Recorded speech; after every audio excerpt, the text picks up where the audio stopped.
Do not worry.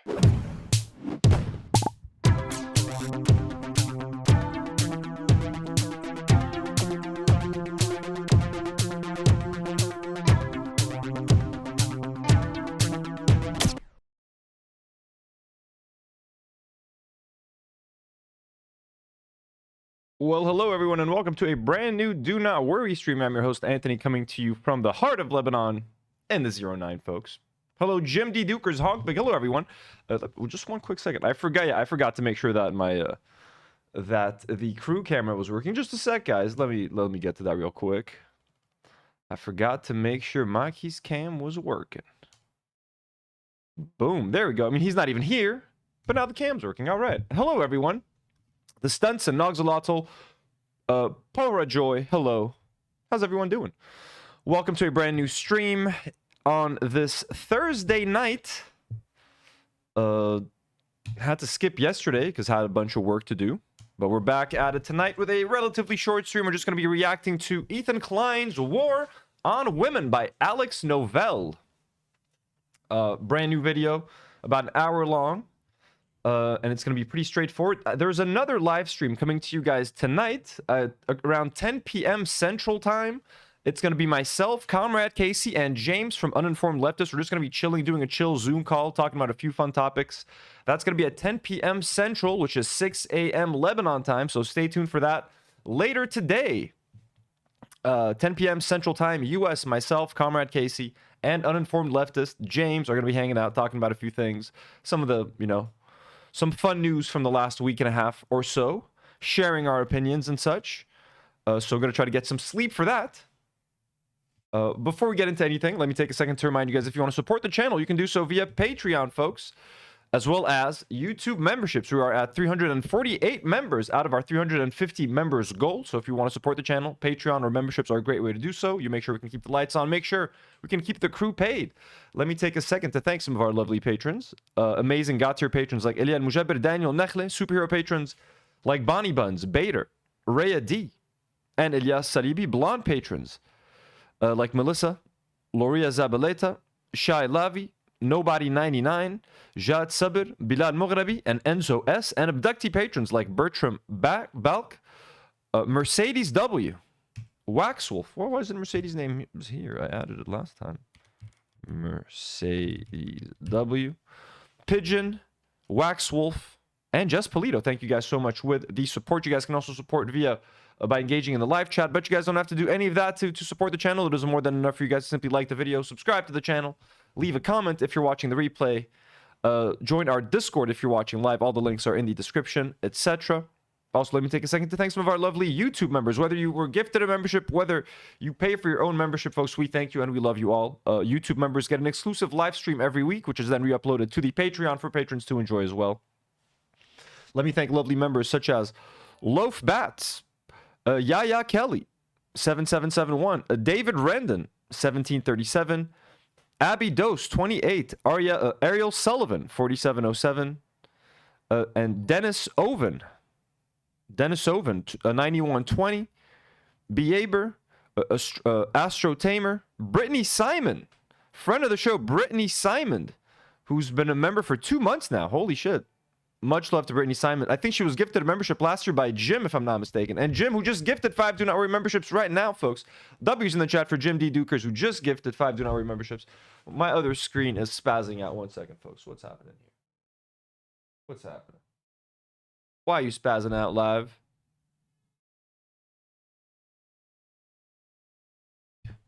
Might have stabilized, folks. Might have stabilized.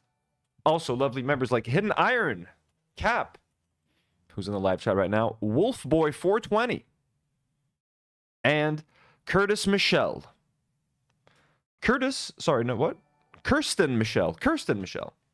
who's been a member for 2 months as well. Thank you so much. Nogzalotl sends $2 and says Tom Ward threatened to homer, which goes against TOS. Yeah, I saw that clip online. Tom Ward threatening to choke Adam McIntyre? Kind of crazy. Did you guys want to talk about that? And thank you so much for the generous dono, Nogzalotl. So thank you to our lovely members and patrons, but again, if you want to support the channel, more than enough to simply like the video, subscribe to the channel. Okay. Let's watch that clip. Let me see if I have it saved somewhere. Adam McIntyre clip.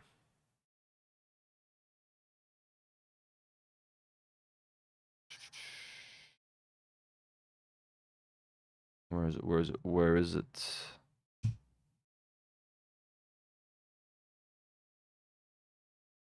Adam McIntyre is such a repulsive piece of shit to me. Yeah. I can't get over. Hey, that fucking clip is so powerful. If you say so. Adam McIntyre is such a repulsive piece of shit to me. Yeah. I can't get over that. I just want to strangle him. Okay. Tom takes it too far. I don't know why. Is that Tom sounds drunk. God damn. I mean, Adam McIntyre's like I mean, why'd you want to physically harm him? What has he done to you? I mean, I'm sure Adam hates Tom, but like, come on, man. Hey, that fucking clip is so powerful. If you say so. Adam McIntyre is such a repulsive piece of shit to me. Yeah.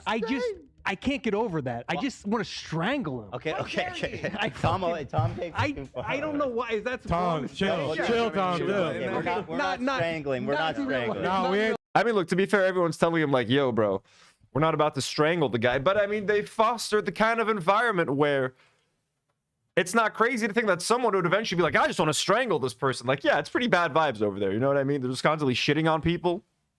Like, okay, sure, they came out. They were like, hey, Tom, going a little far. I mean, look, I have Karine on the show sometimes who says pretty unhinged stuff. So you can't control everyone who's on your show. Let's be fair. But I mean, the fact that it happened on H3, you know what I mean? So it seems like the vibes are fitting. By the way, the girls haven't been here in a while. I'll try to have them on sometime next week. It's just been a pretty crazy week with Christmas and everything. Everybody's got work. So next week, we'll plan a fun stream with Nour and Karine to be here.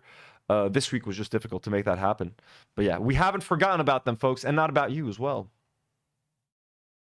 Am I going to call Emmanuel Macron? Yes, I am. Why do I need to call him? Sashi says, Anthony, I know you don't like Adam, but he takes way too many strays. No, that's true. I mean, look, I don't really mind Adam at this point.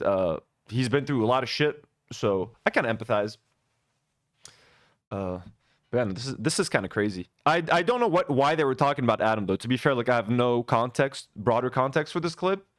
I don't know what they were saying. I mean, it doesn't matter what they were reacting to. There was no reason for Tom to be like, I want to strangle the guy.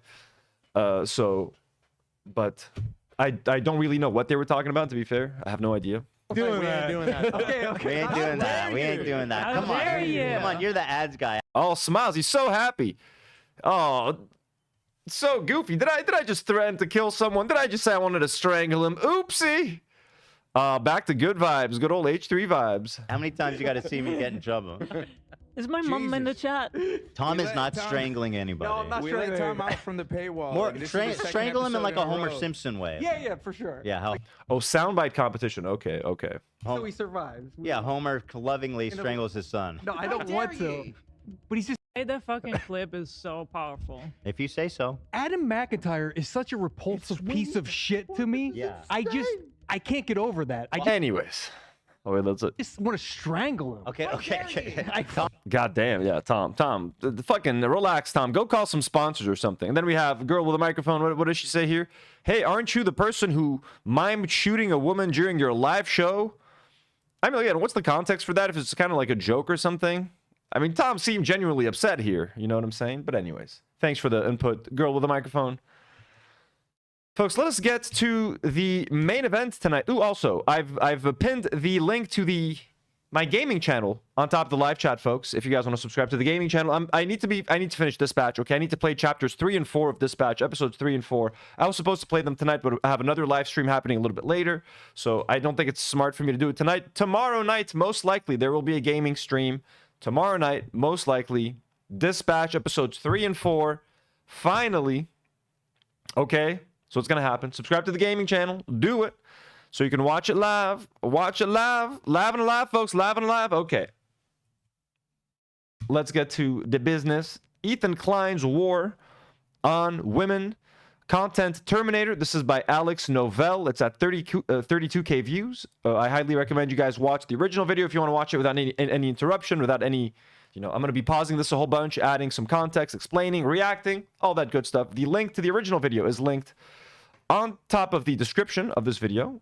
I'm also going to share it in the live chat. Make sure to watch the original video. Show some support to Alex by subscribing to his channel if you like the content, by liking his video if you like the video, etc. Let us get into this lovely work. We're going to watch it at regular speed. It's not that long, 52 minutes. I'm excited to see this. I've seen some fun reactions online. People seem to be enjoying it. Let's check it out. Oh my god, Jordan Starr says, this will be my 5th run-through. I'm watching everyone's reaction to it. I don't care. Holy shit. Damn. Well, I hope, Jordan, I hope you've enjoyed it. It must be a good video if this is your 5th time watching. I'm guessing it's pretty good. It's my 1st time watching. Let's go. Alex Novell, thank you for the video. Thank you for the content, sir. Maki, you ready to go? Ooh, it's a pretty nice shot of Maki. Pretty artistic. Look at that. All right, my cookie. Let's get going. Let me know if the volume is fine, folks, if you can hear everything, etc. from my commentary. Now look at this fucking vile pig. Fucking demon, dude. We need to exterminate him. We don't believe in extermination, but let's just move him somewhere else. All right, we need to get this here in its own neighborhood with its own kind. So these are, I guess, Ethan's latest victims, you can say. Taylor Lorenz, we got Frogan, we have Madison from Cruel World, Happy Mind, and Denims. Casey Tron would have been a great addition here, obviously, but I'm guessing maybe because they settled, she no longer is here. But I would certainly consider Casey Tron as part of his victims. Madness Arcade says, do not worry, Pod. If the hero of Australia is a Lebanese Christian, then you must be the Syrian Muslim. Yes, right. A Christian named Ahmed. That makes a lot of sense. I love that people think he was Christian. It's fantasy. The culture war is raging on all fronts. Foot soldiers, fresh off the assembly line, strike the hot iron of the battlefield in droves, inoculated with the pounding drums of war. It's going to war, you know what it is, guys. It's fucking straight up the front lines. I'm going to the front today to fight for the Jewish people. Trapped in a never-ending battle against anyone brave enough to fight back. The architect of the culture war. No Name, who's been a member for 9 months. Thank you so much, No Name. Asks, hey man, what frame protects comics long term? Thanks, love you and the show. Merry Christmas and Happy New Year. Do not warrior. What kind of frame? Any kind of frame, unless you're worried for like discoloration and stuff. Framing it on the wall, I'm not actually sure about that. You might want to get something that is anti-reflective. But Google it. Google what kind of frame or what kind of glass or lens doesn't lead to comic book discoloration, because that could be a worry. I have some comics hanging in my room. Some of the colors have sort of changed with all that. So, hell yeah. This is a pretty nice intro. Thank you for the support, No Name. Thank you for being a member for so long. This is a pretty dope looking intro so far. Sits safe and tucked away from the horrors of the front lines. With endless resources and endless rage for the world that he created. But maybe, just maybe, we can turn back the clock. Maybe this time, we can actually stop Judgment Day from happening once and for all. Face the force, powering all the hate, and shut it down for good. So is Alex supposed to be John Connor? It's the only way to bring about change to the chaos of war. Some people think that change is impossible. And maybe they're right. Because if I know one thing, it's that culture war. I'm not really familiar with Alex Novell. Like, does anyone know what his connection to H3 is? I saw like that he shared some DMs that he shared with Ethan a while back, but like, was he like a fan? Was he like because I've never seen this person's content before, I'll be honest with you guys. Like, this is the first I ever hear of Alex Novell. I know he makes videos on other content creators, like commentary videos and like deep dives and stuff, like documentaries. Culture war never changes.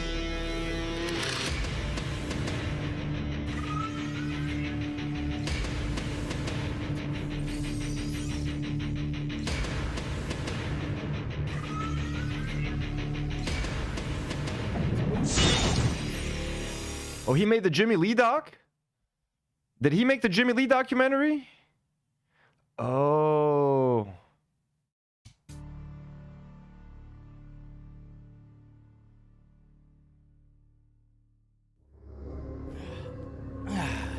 Let me tell you guys a story. Ethan Klein can't stop harassing women on the internet. You know I don't like talking about women's looks. There Yeah. we go. Not mincing words, getting right into it. And I love that there's a part like when Ethan announces the lawsuits against the women, he's like, I know people are going to accuse me of only suing women or like being a misogynist or whatever. He's like, and frankly, I don't care. He literally said it. He knew this was going to happen. And now he acts all surprised when he gets sort of, criticized for it. Said that one. You don't need to. You don't need to. It's beneath me. That being said, you pig! You loser! It looks like she lives in a swamp. It looks like she hasn't showered, and she is a succubus. You're a fucking piece of shit. You are the biggest. Yeah, the succubus line. A popular line of attack against Anissa. I mean, he eventually joined the FIDubs, like the iDubbbz hate train and the Anissa hate train, so started to say that Anissa controls iDubbbz and that she's a succubus. Even makes fun of her for being on OnlyFans. Oh, can I say it? Fuck you. I can call her a bitch. I can call her a horrible person, but I would never do that. I would never say that. And that's like very recent. That's from the that's following the Casey Tron settlement apology. No, and I mean that. I only use this harsh language to exemplify the fact that I can say whatever I want about her. Can I just say that we don't have a clique problem at this school? And some of us shouldn't have to take this workshop because some of us are just victims in the situation? That's probably true. How many of you have ever felt personally victimized by Ethan Klein?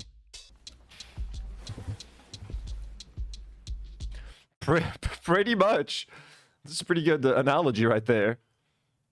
Ethan is complaining about being a victim and being harassed by everyone when he has done the exact same to everyone else for years, and that's how he built his career. He literally built his career reacting to other people on the internet, shitting on them. And then when other people reacted to him on the internet to shit on him, he's suing them. And he wants to make sure that they can never have a career. And he wants to ruin React content for everyone online, essentially. There we go. There's Casey Tron. There's our girl right there. Whether he's victimizing himself about anti-Semitism or those dreaded snarkers, Ethan has spent the last 2 years honing his blade of victimhood and using it to strike down any woman who dares to criticize him. This insane harassment and defamation campaign that you've been sucked into. And while you are trying to be this fair arbiter of truth and research, you are repeating straight up fucking lies as part of a anti-Semitic hate campaign. And I'm not saying she is yet. You may.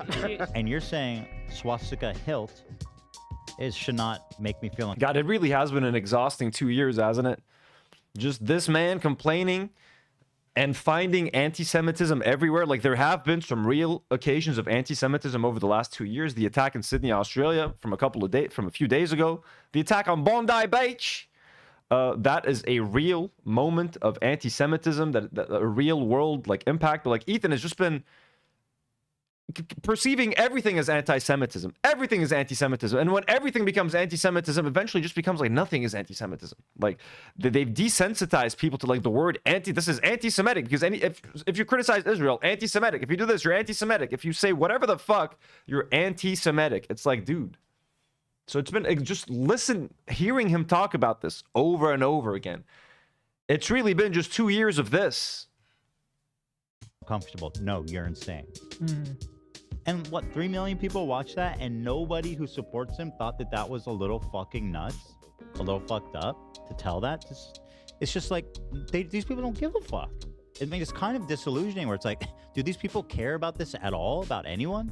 But that blade of victimhood cuts both ways, as both his YouTube channels are bleeding subscribers. The H3 podcast, Ethan's main channel, has lost almost 400,000 subscribers since January of 2024, making them one of the fastest shrinking communities on the platform. Let's be real. Let's call a spade a spade. The views are down. We'll get them back.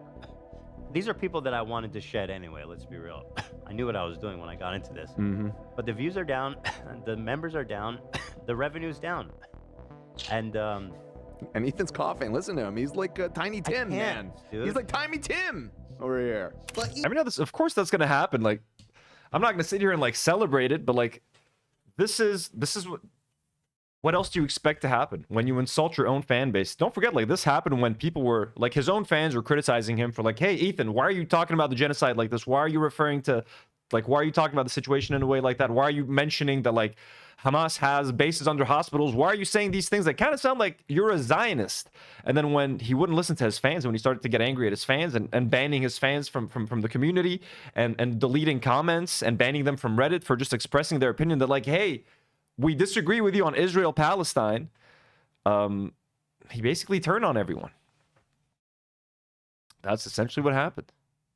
Ethan Klein will not go down without a fight. When he's not going scorched earth on his former friends and colleagues, Ethan Klein spends his time fighting multiple court battles and rage texting anyone who disagrees with him. I was actually lucky enough to be on the receiving end of some incredibly paranoid Ethan Klein rage texts that I've taken the artistic liberty of bringing to life with a dramatic reenactment. In this dramatic reenactment, the part of Ethan Klein will be played by Michael Jackson. Hope mediation went well yesterday. Dude, I wish I could find a Michael Jackson impersonator in Lebanon. I tried. I wanted to do a whole interview with them. React to like other Michael Jackson impersonators from TikTok. Okay, so he sent this to Ethan? Let me know if you think today will work better for you or if tomorrow is better. I know you have a show today, so no worries if you need to postpone. I'm around all day today and tomorrow. Meditation ended up taking like 13 hours. No worries, we can talk tomorrow. The next day. How's today looking for you? Do you have a problem with Taylor Lorenz infrequently retweeting the account called Ethan's Attic, whose sole purpose is to lambast my declining mental health? Do you think it's okay to target someone's mental health as a partisan attack? I retweeted him for sharing my video. I'm a small creator. Retweets do not equal endorsements. Oh, okay. So he was upset about Ethan's attic. So he posted, Ethan Klein is happy and normal mental decline. I'm a small creator. Retweets do not equal endorsements.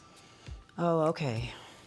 All my accounts are public. It's not a gotcha that I've interacted with these folks before. Here is a post that you retweeted.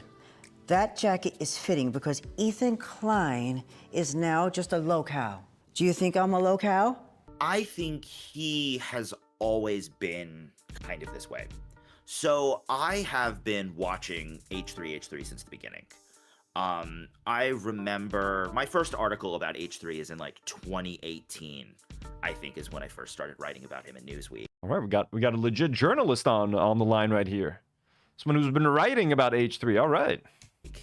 And I've always found his content fascinating, but it's evolved so much over time. He's starting to get more and more paranoid. Ethan Klein has become... Yeah, it's evolved in a negative way. I know a lot of people and a lot of following fans are like retroactively looking back at the show and questioning what we even saw in it in the first place and what we ever liked about it. But I mean, I can still defend why I used to enjoy it. I just really used to like how chill it was, how for a show that it is planned and they have a whole crew preparing a show and stuff, but like it felt so spontaneous, ordering food, just sitting there, going off the rails for like an hour on like an aside, a random aside, and like digging into random people's TikToks for hours and discovering all these random characters. Like it was really, truly like a show about nothing. It was like a 3.5, 4 hour show where everything happened and nothing happened.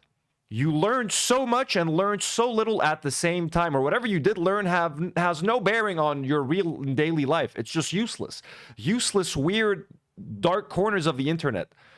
And it was like discovering that weird corner of the internet with a group of friends. That's kind of what I used to like about it. And it was a specific phase of the H3 podcast that I liked. I hated the whole interview shit they had in that little studio, the purple stuff.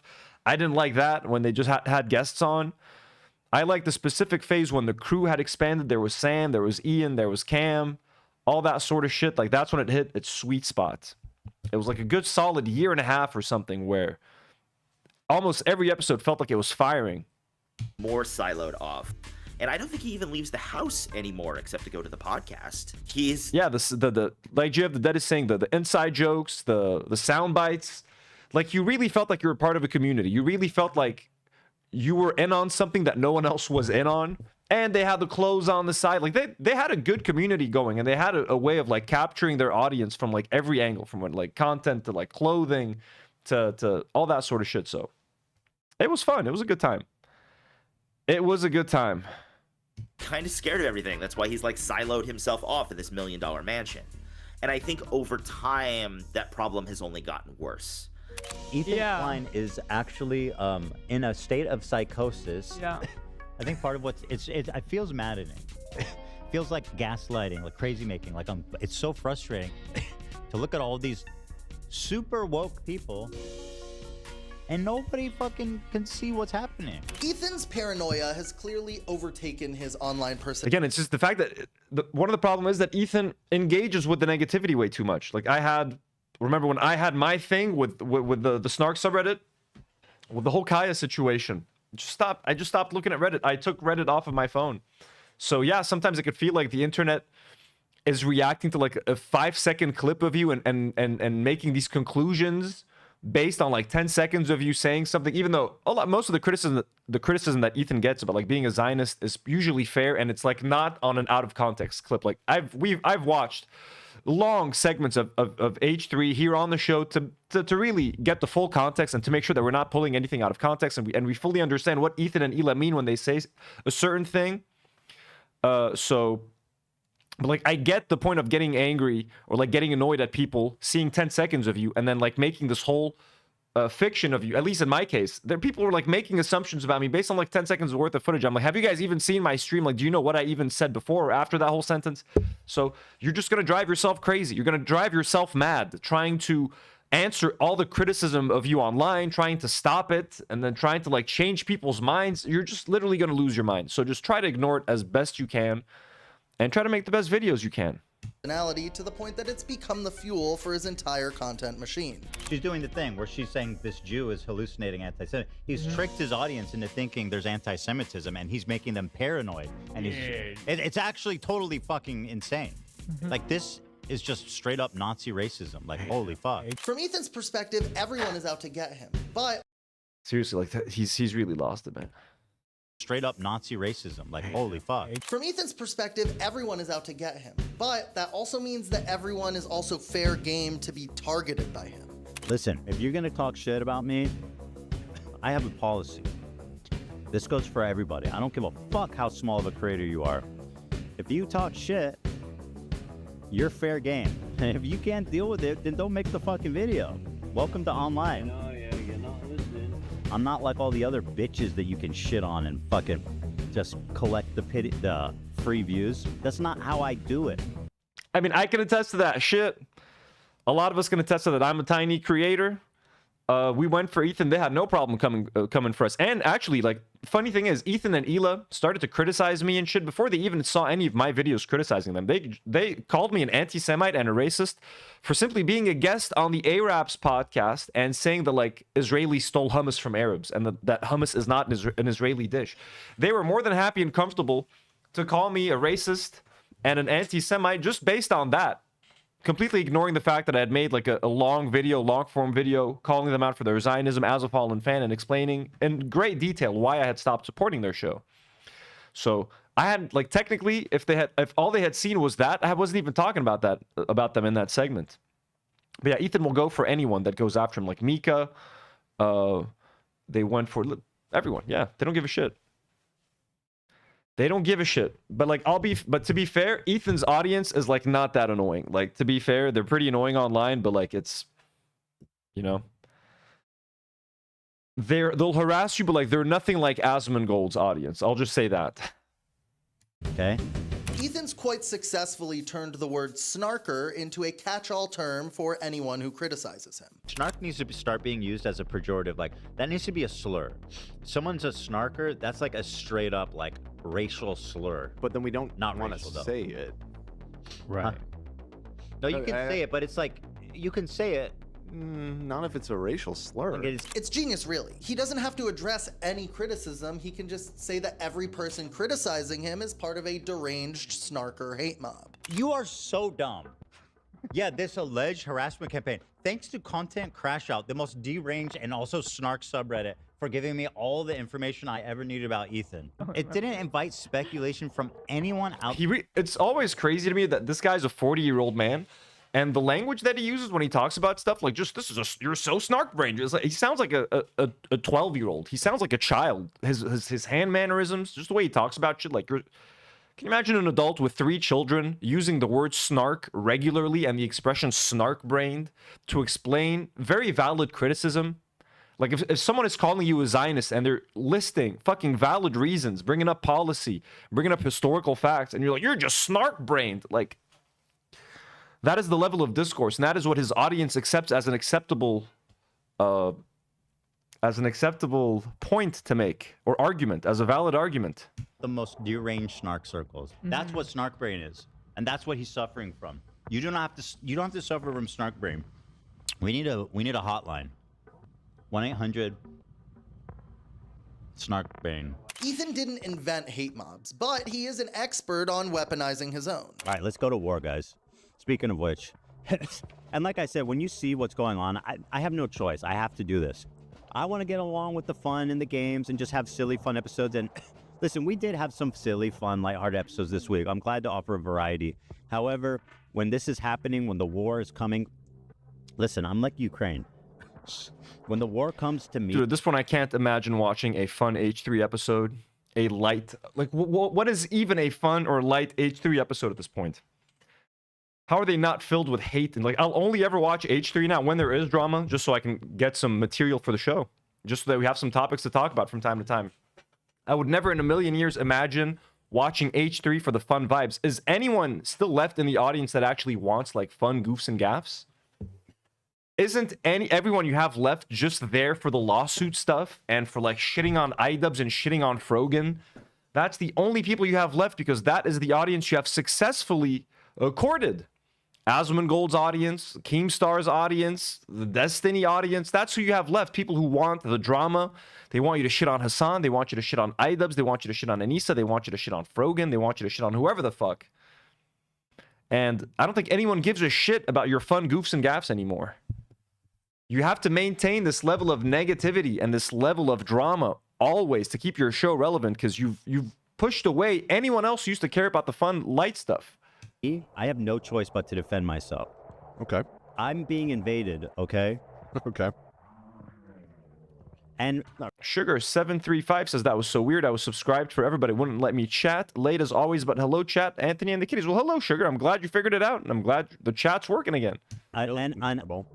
And ironically, I'm also being invaded by a bunch of fucking commie tankies. Besides his rabid community of YouTube members, Reddit foot soldiers, and FUPA troopers, Ethan Klein also has a network of commentary orbiters leeching off of him for drama content. Nicholas Diorio, my fucking best friend, dude. I call him Jolly Saint Nick. I love Nicholas Diorio. I'll say it. I've been watching your content. I think you're a very funny guy. And the creator of the Ultimate Rape Review, Nick the Oreo. And I feel like your coverage has been really good on topics that I end up watching. Like, you're good with research. He's the Pope. Top slopper and cousin of John Pork, Nicholas Diorio, made over $241,000 in a single year covering the Ethan Klein drama. Holy shit, what? Are you kidding me? Nicholas Diorio made $240,000 in a year covering H3? What? Ethan, why don't you sue him? Why don't you sue Nick Diorio? He's stealing your views, man. Why are you suing Caseytron? How much money did Caseytron make off your content, Nuke? This man's making $250K? That's total super chat revenue over years. Okay. How could he make such a mistake, though? How could he make, like $250K of super chats in a year? What is he, fucking Candace Owens? Is Nick the Oreo Candace Owens right now?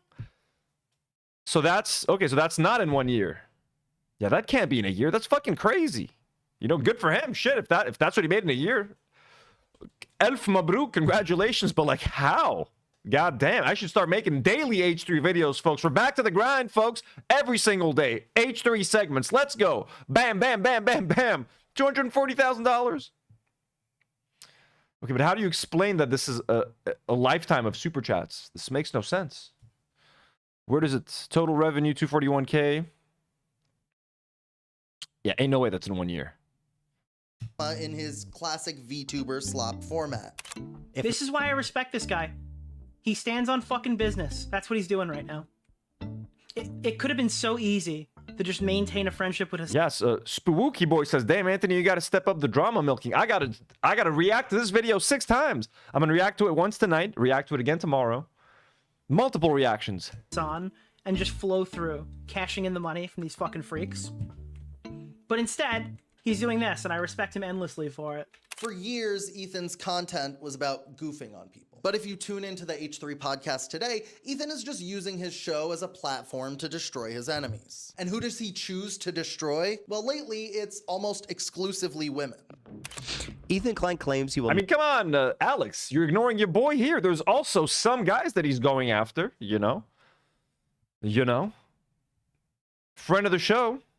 So that's over 2 years. So that's over 2 years of super chats. But that's still a lot of money.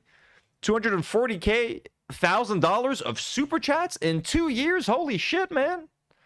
God damn. That's a lot. Good for him. Never be done harassing iDubbbz and his wife. And he said, that's not what I said. And if that is what I said, if I did say that, then you guys still deserve it. And by the way, you can never accuse me of harassing them after what they did. I can never harass them. No matter what I say, no matter what I do, it will never qualify as harassment because... Giving himself a blanket disclaimer forever. By the way, it doesn't matter what I do, what I say, because they made a content cop about me, everything I do is justified till the end of time. I can shit on them, I can...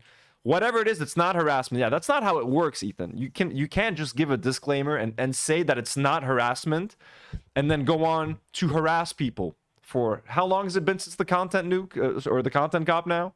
What they did that launched this. Fuck them both forever. If you're afraid that everyone you meet is going to come after you, like, what does that do to a person? It makes you into a perpetual victim. It's always about, I am the, you know... Again, I am the victim. I am the one at fault. You are bullying me. Though I am bigger, though I am more aggressive, though I speak in hyperbole about how these people are the most awful things on the planet, which again is also kind of part of the Ethan Klein brand, is that everyone else attacking me is okay to attack, but if you attack me, that is considered unacceptable, and my audience should know about that. Mm-hmm. It is, I can do whatever I want. I feel like I can attack it. Yeah, he doesn't play by the same rules as everyone else. He can talk about people. He can shit on people. He can sick his insane audience on everyone else. But as soon as you criticize Ethan, like he said, it doesn't matter how small of an account you are, he's going to go for you. So... I want. But if I give that same response back, then you deserve no sympathy. There's certain lines you cross, and you cross it with the wrong people, and that's what you did. Just wait. Just wait. Okay? I think he was talking about CPS in that specific case. You crossed the line with like the wrong people. So I think in this case he was talking about CPS, which I mean, look, hey, I understand. Sending CPS to his home and shit, that was always a bad idea, and that was always going to make things worse, and that was always going to make him more paranoid and more unhinged and more wanting to fuck everyone up who remotely criticizes him. Like, I think that only literally, you know, and that distracted so much from the topic at hand, which was the Zionism.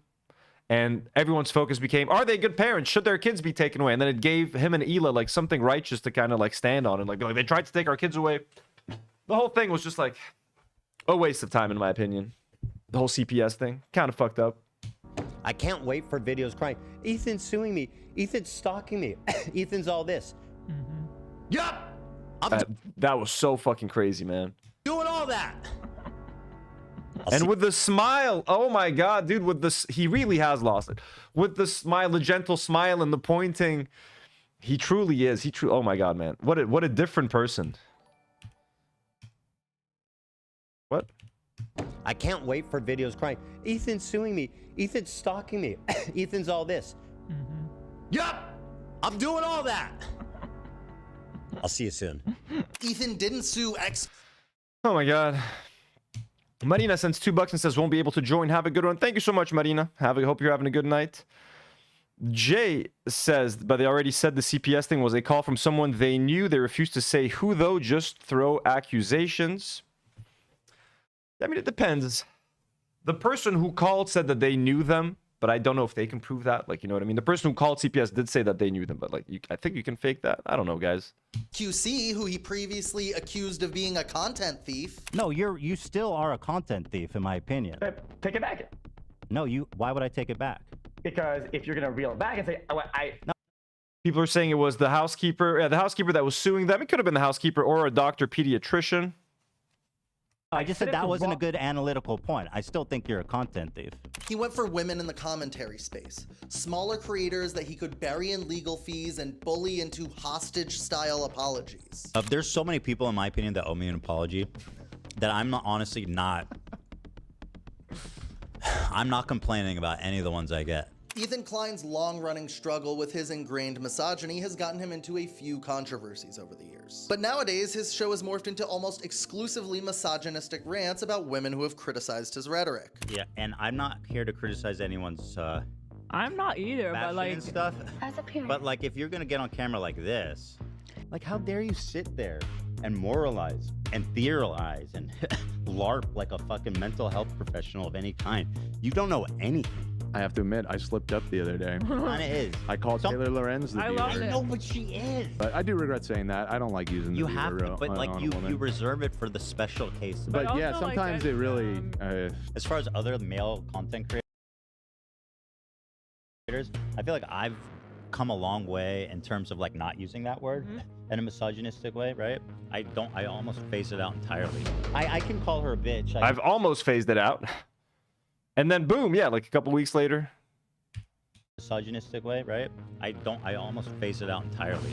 I can call her a bitch, I can call her a horrible person, but I would never do that. Denims is a dumb fucking bitch. She's a fucking bitch. His fans, I couldn't help but the whole time feel like, shut up, bitch! The way that I felt. Yeah, well, by the way, even when they use The Rock soundbite saying "shut up, bitch," like that still counts as you using the word. I'm sorry, guys. Hey, Rock. You know what? Standing up for the Rock. He's right. Throwback right there. Oh, they gave him a standing ovation for saying "shut up, bitch." Even Ela's standing up. Oh, I missed this moment. I missed that completely. Wow. She really is. She really is a Nazi B word. Can you call her a Nazi B word for me? Nazi bitch. Yeah, thank you. Oh my god. Oh, I missed all of that. Ela's joining in on the fun too, giving it a standing ovation and then calling them a Nazi bitch herself. A Nazi B word for me? Nazi bitch. Yeah, thank you. Tamara, do you want to call her a Nazi B word? You're another... New York Anthony says, I mean, Ela is the main driver here. Good point. Toby's Dog Walker sends $5 and says, tuna water for the cats. Well, thank you so much, Toby. You hear that, Maki? You're getting some tuna water.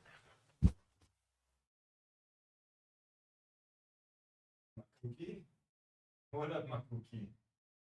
My cookie, you're getting some tuna water, little buddy. Sweet little buddy. Look at that little butt of his, little butt. All right, let's go. Thank you so much, Toby's Dog Walker. Much love. You're a Jewish woman. I can. Wait, I don't know if she's there. Sashi253 says, Dan is almost worse because he's actually not an idiot and still stands for the shit. Look, what else can we say about the crew that we haven't said? Dan used to be one of my favorites. Dan always seemed to be extremely smart. Dan used to be the person who would keep Ethan in line. I always used to say Dan would have been a great podcast host when Leftovers was going on, when Ethan would go to the bathroom or something, or like take breaks. Dan would get into these very interesting conversations with Ethan and the rest of the crew. So he had some really good takes, honestly. I used to think Dan was like an actual leftist. Now at this point, look, guys, they had to make a choice. They had to make a choice. They either actually, there's three options. They either actually agree with Ethan on a lot of this stuff. B, they're like, fuck it, it's our job. It's how we make a living. We can't stand against Ethan, so let's just go with this shit and make our day a little bit easier, make our 9 to 5 a little bit easier. I'm not going to sit here and argue with Ethan all day, you know? Or they would leave. So they either agree with Ethan or they don't care enough to leave and they're looking out for their own pocket, their own best interest, which is their stable salary. And it is what it is. So I guess they're going to do whatever it is that they need to do to cope, to enjoy the job. I think what they've determined is, let's just go along with what Ethan says. Just say, yep, exactly, Ethan, let's go. Because the more they fight it, the more of a breakdown or more of a tantrum he throws. So it's just like, let's just fucking, they just want to get home. Isn't Dan recently married? He wants to get home to his wife. They just want to, like, you know what I mean? They're done. Would I have done that? Probably not. You know what I mean? But again, I'm Arab. I'm different than them. My calculus is different for the whole thing. I know, don't mention AB. AB's Arab, AB's Lebanese. You know, let them do what they want to do. But yeah, I have no expectations from these people anymore. You know, Jim D. Dukers with another $5 dono for Maki and Nata. Maki, you hear that? You're getting tuna water and you're getting more gym money. You're getting a whole bunch of cash today, Maki. You sweet little boy. He's sleeping, guys. It's pretty cold here today. It's pretty cold here in Lebanon.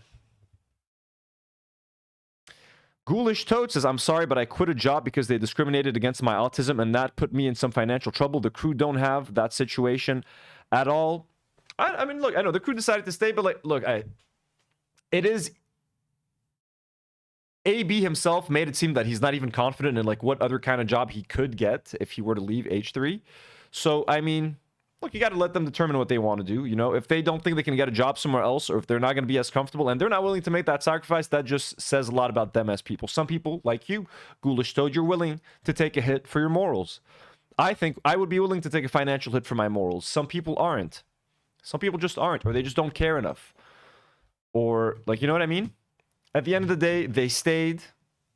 AB has said on the show repeatedly that, like, he said, like, fuck Palestine if it gets in the way of me taking care of my family. So, at the end of the day, he wants to provide for his family no matter what. Even if it's morally ambiguous, even if it's morally questionable. And if they were to hear this, they would laugh. They'd be like, morally, just for working for H3? Like, what are you talking about? Like, you know. Yeah, Ugly Surge Monkey says, I mean, the crew don't get good views on their own channels. Yeah, like I used to be one of the people that would tell AB like, hey, if you leave, you could make it on your own. You could survive if you just live stream on your own and make your own show. But maybe he can't, like, because he does get about the views that I get. AB gets like similar views than me, and he lives in Los Angeles. Like, y'all best believe AB's expenses, day-to-day expenses in Los Angeles are way more expensive than mine. His rent in Los Angeles costs a lot more than whatever rent I pay here in Lebanon. His cost of living in LA is much higher than me. So if AB pulls a similar audience than me, so you have to assume he would make, him and I make maybe a similar amount of money by streaming / having our YouTube channels, etc.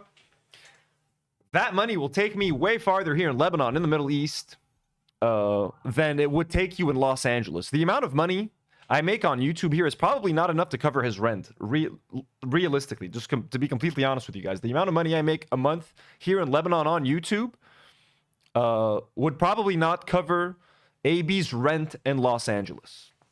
But it covers my rent here. So I don't think AB could survive. I think some of the crew can do well outside of the show. I think Olivia has an audience, can grow an audience. She has her own thing, her gimmick with like these long slideshows. She gets into the drama. She does the makeup and stuff. I think Olivia can get an audience.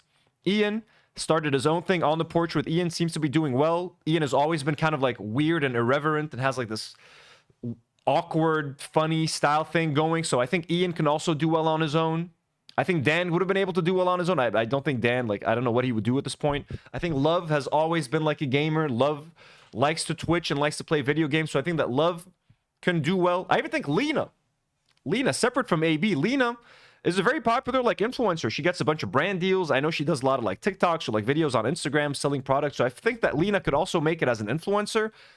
I genuinely think that like AB is the one who would struggle the most. Like he's maybe the only one who would struggle. Zach, I don't know if Zach would make content, but Zach is a musician, so Zach could just go and play in some kind of in a band, start his own band. I don't know if it would be a successful band, but like at least he has that path, musician. AB wanted to be a doctor, but he never finished his studies, right? So he's stuck either making content or like working for like some kind of digital thing, some kind of you know. It's weird. But yeah. I don't know how we got to that point, but yeah. Any Jewish women want to call her a Nazi B word? I don't think she's there. Oh, she's not there? Yeah. Fair enough. I'll call my mom.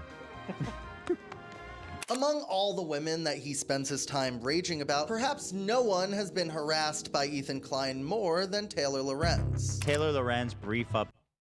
That's true. Recently, I would have said Frogan in the past.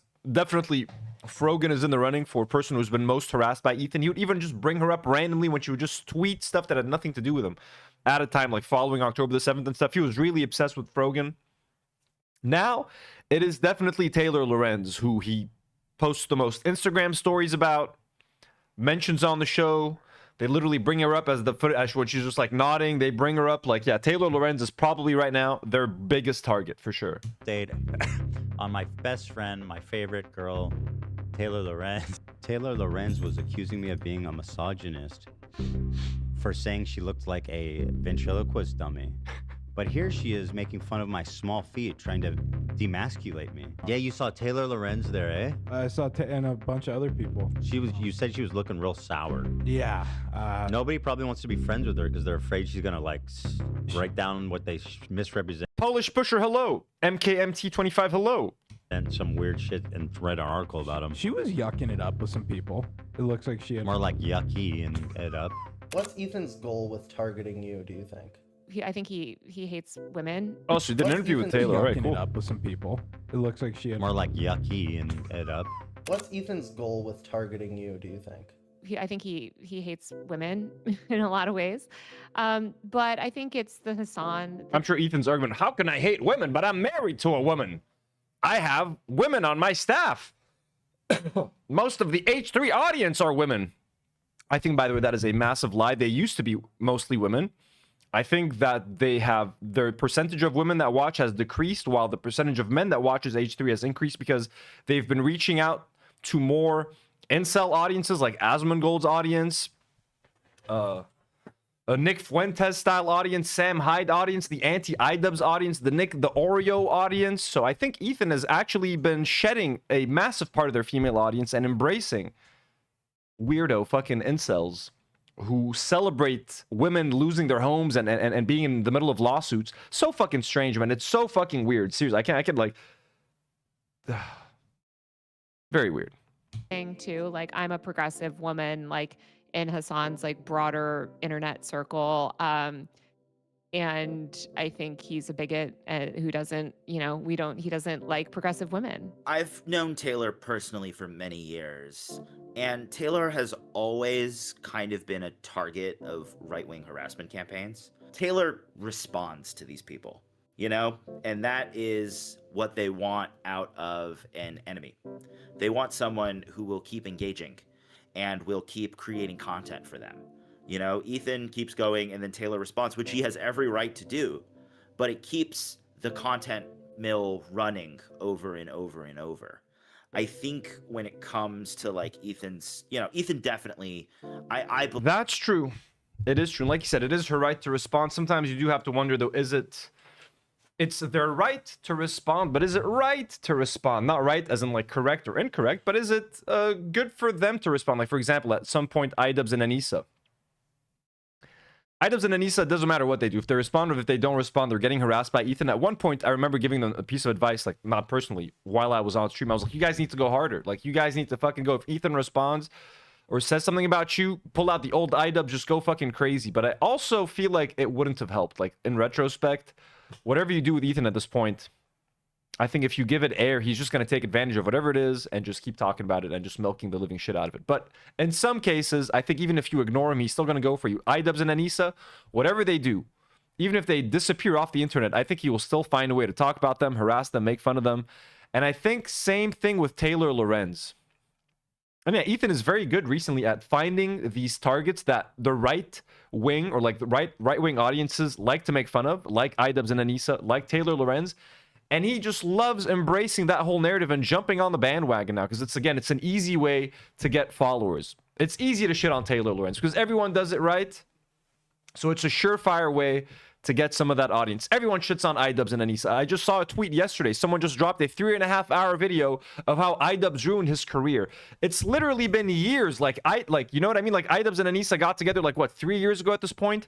People are still making 3.5-hour documentaries about how iDubbbz ruined his career. It's crazy. So Ethan is seeing all of this shit. Oh, it's popular to make fun of these people. This type of audience seems to engage with that content and love that content. Let me just jump on the hate train. So now, Taylor Lorenz has joined iDubbbz and Anissa as some of Ethan's biggest targets. While Hassan is incredibly popular online, it's also incredibly popular to hate on Hassan. There's a whole anti-Hassan hate industry that is also popping off. So Ethan is also getting a little bit of that. He's getting his juice from all these different communities. The anti-Hassan community, the anti-Taylor Lorenz community, anti-iDubbbz community. There's a lot of overlap between a lot of those communities as well. The same people hanging out in all of them. The same subreddits, the same forums. But yeah, Numfo says, I swear a video comes out on that every day. The iDubbbz one is insane. I like literally, let me see what it was called. It's 3.5 hours in 2025. How do you even find 3.5 hours of iDubbbz content in 2025 to be like, you know what I mean? How iDubbbz ruined?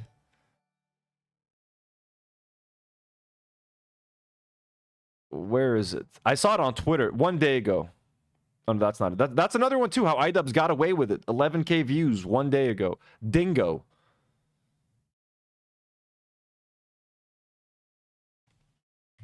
The old iDubbbz. Let's see if we can find this. I'm just curious. I saw it on Twitter. Let me see. Over 20 minutes. And uploaded this week. No, it's not here. Anyways, MT25 sends $2 and says, I'm hoping for a Christmas bonus tomorrow. Hearts in the... Oh, let's fucking go. I miss Christmas bonuses. The only reason I miss having a job is the concept of a Christmas bonus. Those used to be nice, right? Bonuses in general. Being able to take paid vacations. Oh my God. Paid vacations. Those are the nicest.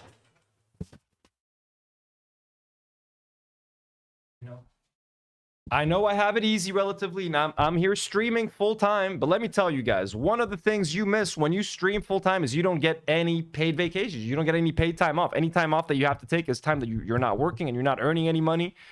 So like the concept of like traveling for 2 weeks, knowing that you're paid, that's nice. I kind of miss that. You know what I mean? But what that tells me is that I'll never really take a break. Anytime I travel, I do have to fit in some streaming, either some IRL streaming, something, to keep paying the bills while you're away. But I hope you get that Christmas bonus. Let's fucking go. W's in the chat. Hands up, prayers up for MT25 so that she gets that fucking Christmas bonus. Let's go. Extra presents under the tree. Why the fuck not?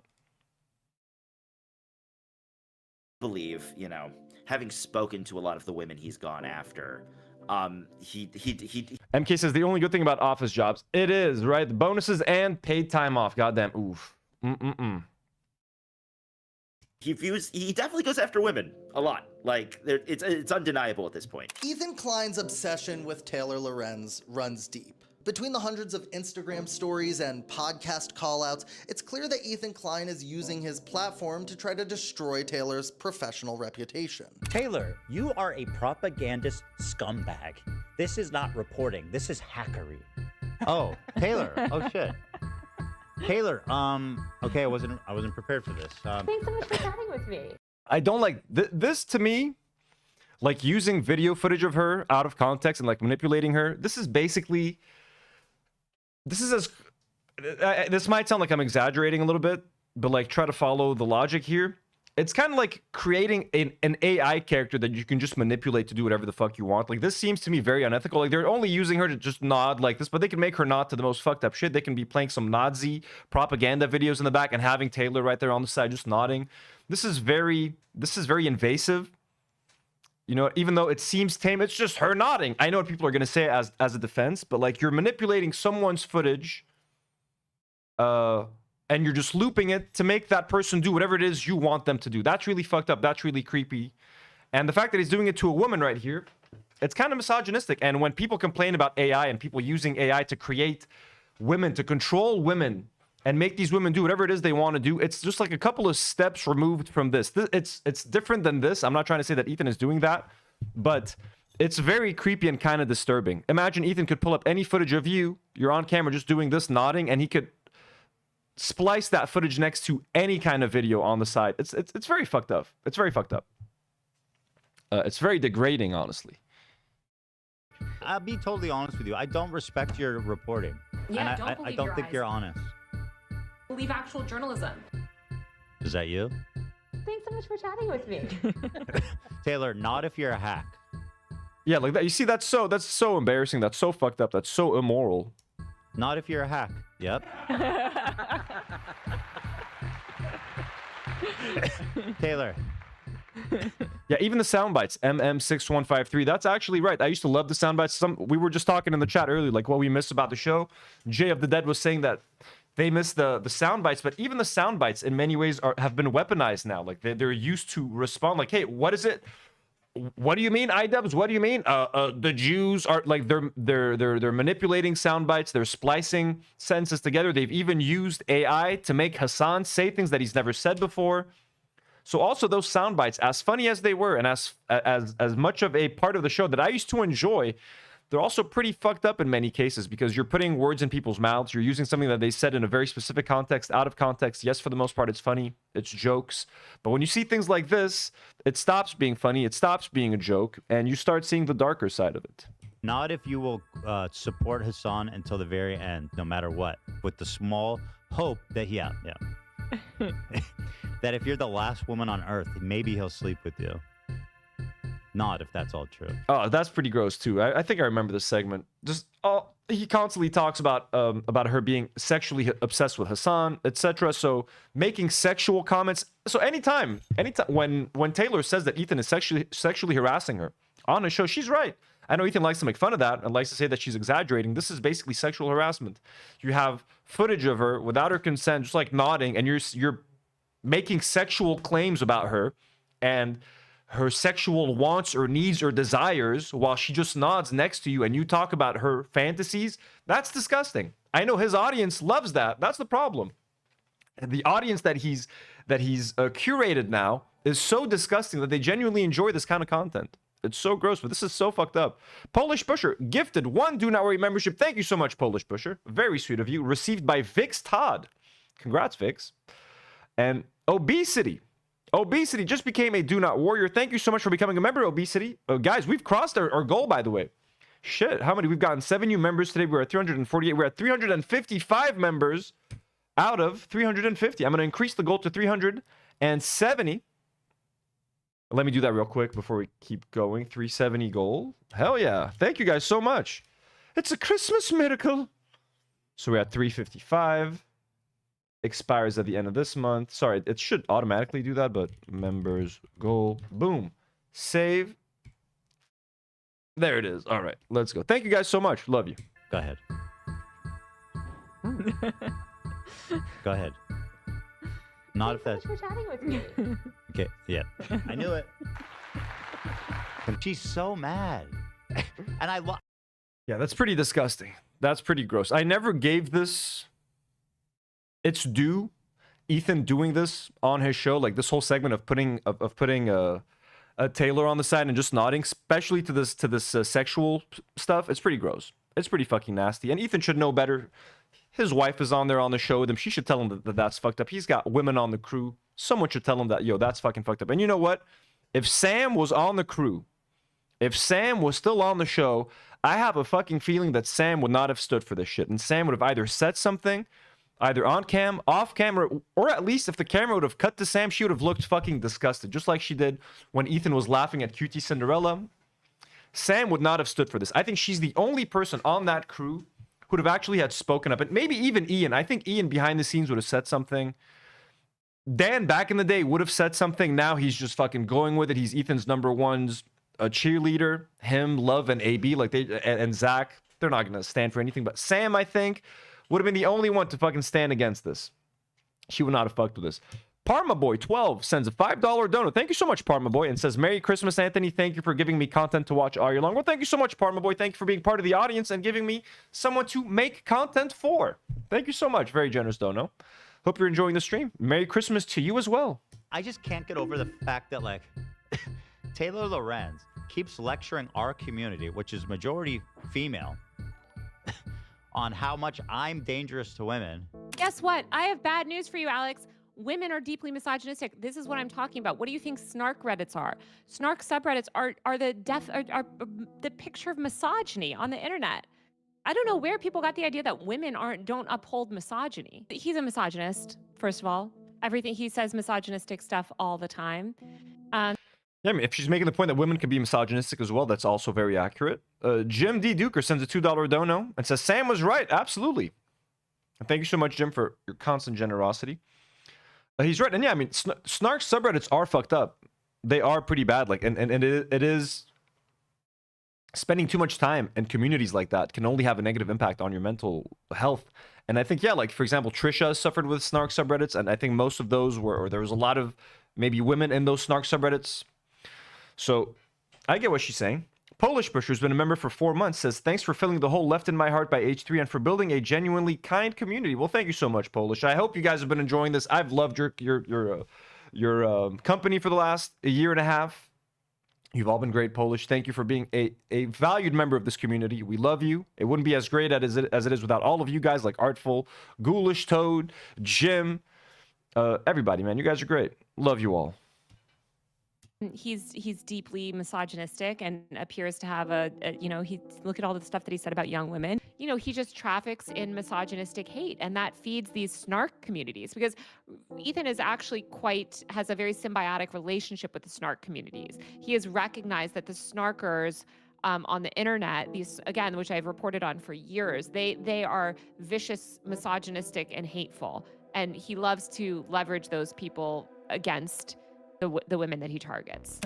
Great source there, girlie. You fucking dumbass. Fuck you. So see, the snarkers that Taylor is talking about, though, are different than the snarkers that Ethan is talking about. To Ethan, a snarker is anyone who criticizes him, basically, or anyone who uses any talking point that was ever mentioned ever in like a snark subreddit.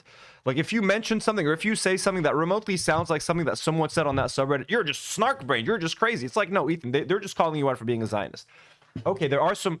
Look, I'll say it, and this might get some of you guys angry with me. Like, some snark talking points that I think that Ethan means, like, if someone says that he killed his dog, for example, that to him is like extra snark. But like, to me, that's what I would consider those insane snark comments. Like, there used to be a comment that said that like Ethan was sexually attracted to Lena. Like, that to me, that's a bit insane. Okay, but like the vast majority of the criticisms on snark, at least the original snark subreddit, was fans who were getting their comments fucking deleted from the H3 subreddit, or like they were getting their comments deleted from the H3 episode. Like, I was trying to leave comments on H3 episodes and they were getting deleted. I remember. So people just went to the H3 snark community because they couldn't they weren't being heard anywhere else, and people found each other. Fallen fans were like, oh hey, I felt the same way. I also used to be a fan for X amount of years. I also used to spend X amount of money on Teddy Fresh. It was mostly people like that. There's always going to be some unhinged people on the internet, especially when you're criticizing people online, and when people are anonymous, yeah, they kind of lose their shit. But the snarkers that Taylor is talking about is like the incel shitty audience, I think, that are like happy to go after Frogan and Denims and Casey Tron, and they want them to lose their homes, and they like to dox people and shit. Like, shit, I've been going through some shit that I haven't talked about yet. The HD podcast. Actually, fuck you. Like, fuck you. Fuck you. After releasing a video about Ethan Klein on her own YouTube channel, YouTuber Cruel World Happy Mind was invited on the H3 podcast for what she thought would be a good faith conversation. Little did she know, Ethan and his whole crew had prepared an entire docket of debate-style. Nogzolato says, but Foot sends $2 and says, but Foot Fungi are also on other songs. Oh, of course. No, I know. Don't forget, the H3 main subreddit is the biggest snark subreddit on the planet. They shit on me, they shit on iDubbbz, they shit on Hassan, they shit on anyone who shits on Ethan, they shit on Frogan, Casey Tron, Denims. H3's whole podcast is literally a snark podcast.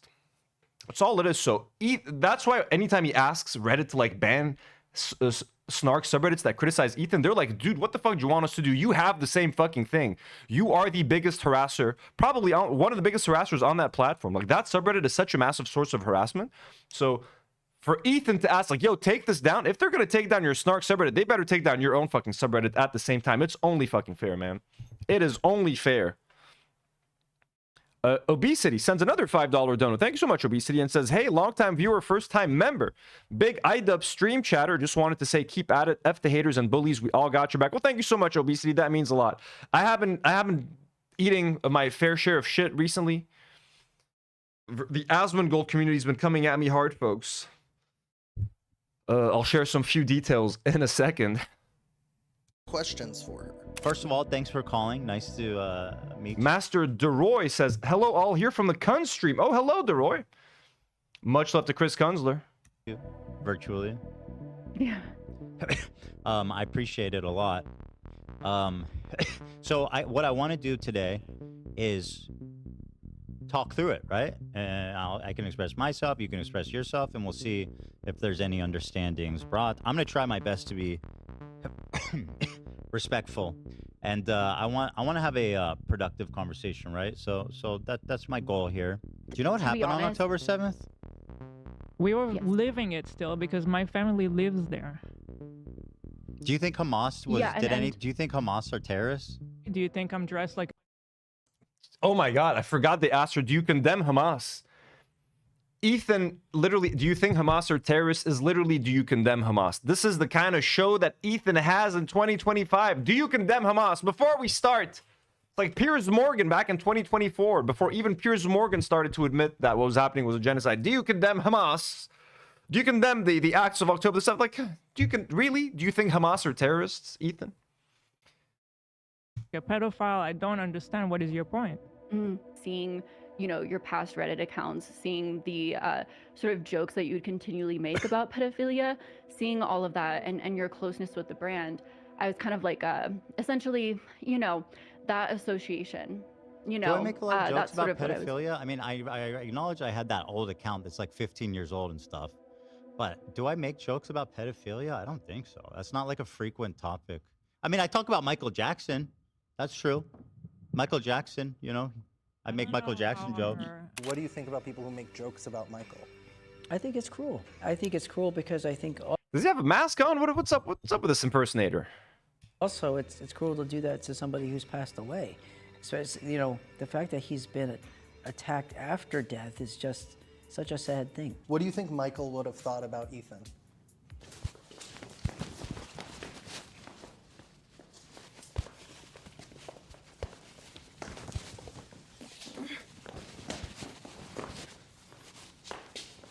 I'm ready to get started whenever you are, so.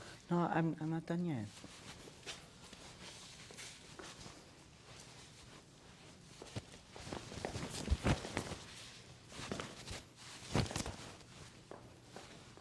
We only got like 30 minutes, so whenever you're ready. This guy's pretty horrible. The Lebanese Michael Jackson impersonator might actually be better than this guy, to be fair. Will you do the moonwalk with me? I'll try. Okay. And then we can get started. Okay. Okay. Slide. To insult me. Tell me, why did you share this post from Froggy? Tell me, why did you share this post from Froggy Tonic encouraging people to assault me in real life? Tonic encouraging people to insult me in real life. Friend of the show, Froggy Tonic, folks. Sorry, I mean, who has? Not that you shared a post of him doing this. Do you think I deserve violence and some physical response? Again, dude, I've been covering this story and chatting with the individuals involved. How would you suggest I go about getting these people to speak frankly about this situation? I don't think you deserve violence or anguish for internet drama, but you realize I'm also Jewish and have faced anti-Semitism online before, right? I did not know you were Jewish. I'm sorry. Condolences.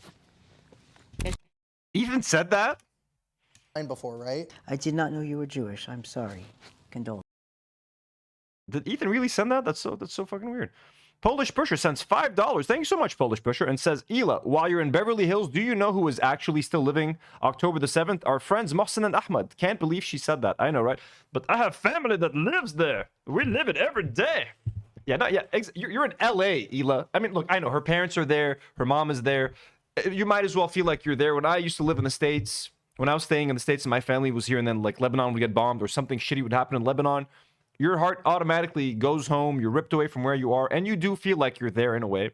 So I get what she means. If her family's there, she might as well be there. But, you know, she's lucky to be living there. You know who doesn't have the right to go move to Beverly Hills? A lot of Palestinians. They can't even leave Gaza.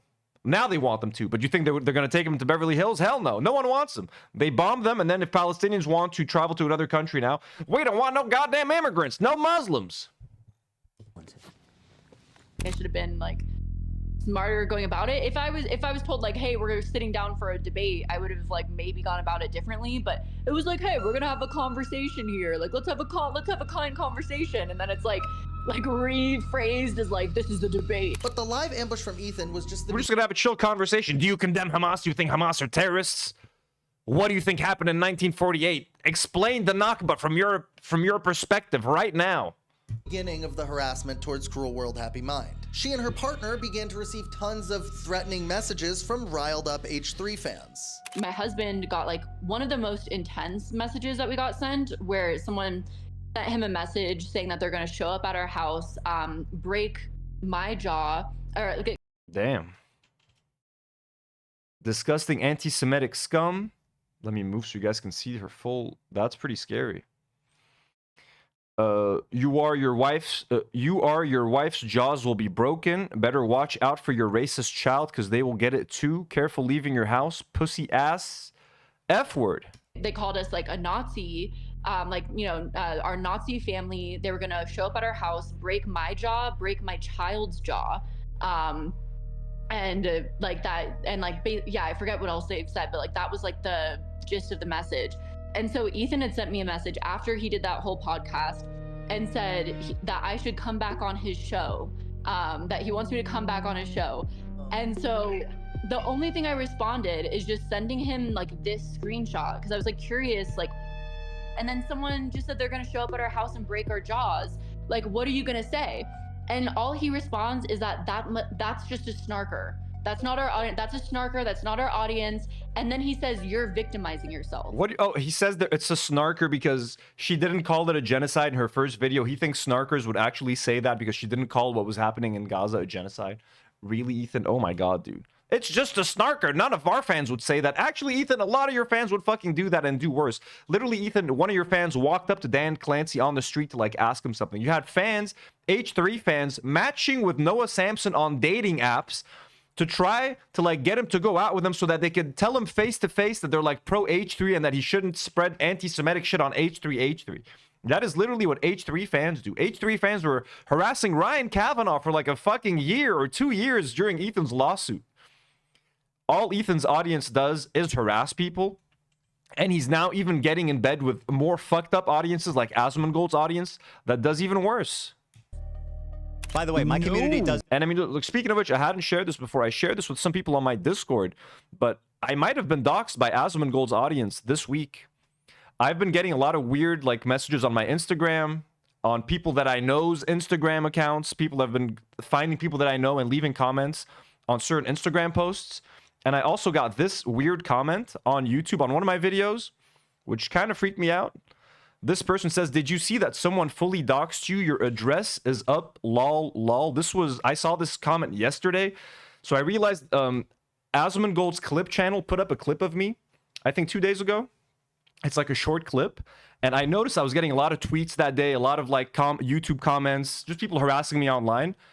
I'm not gonna lie, seeing that my address might be somewhere online and that I've been fully doxed.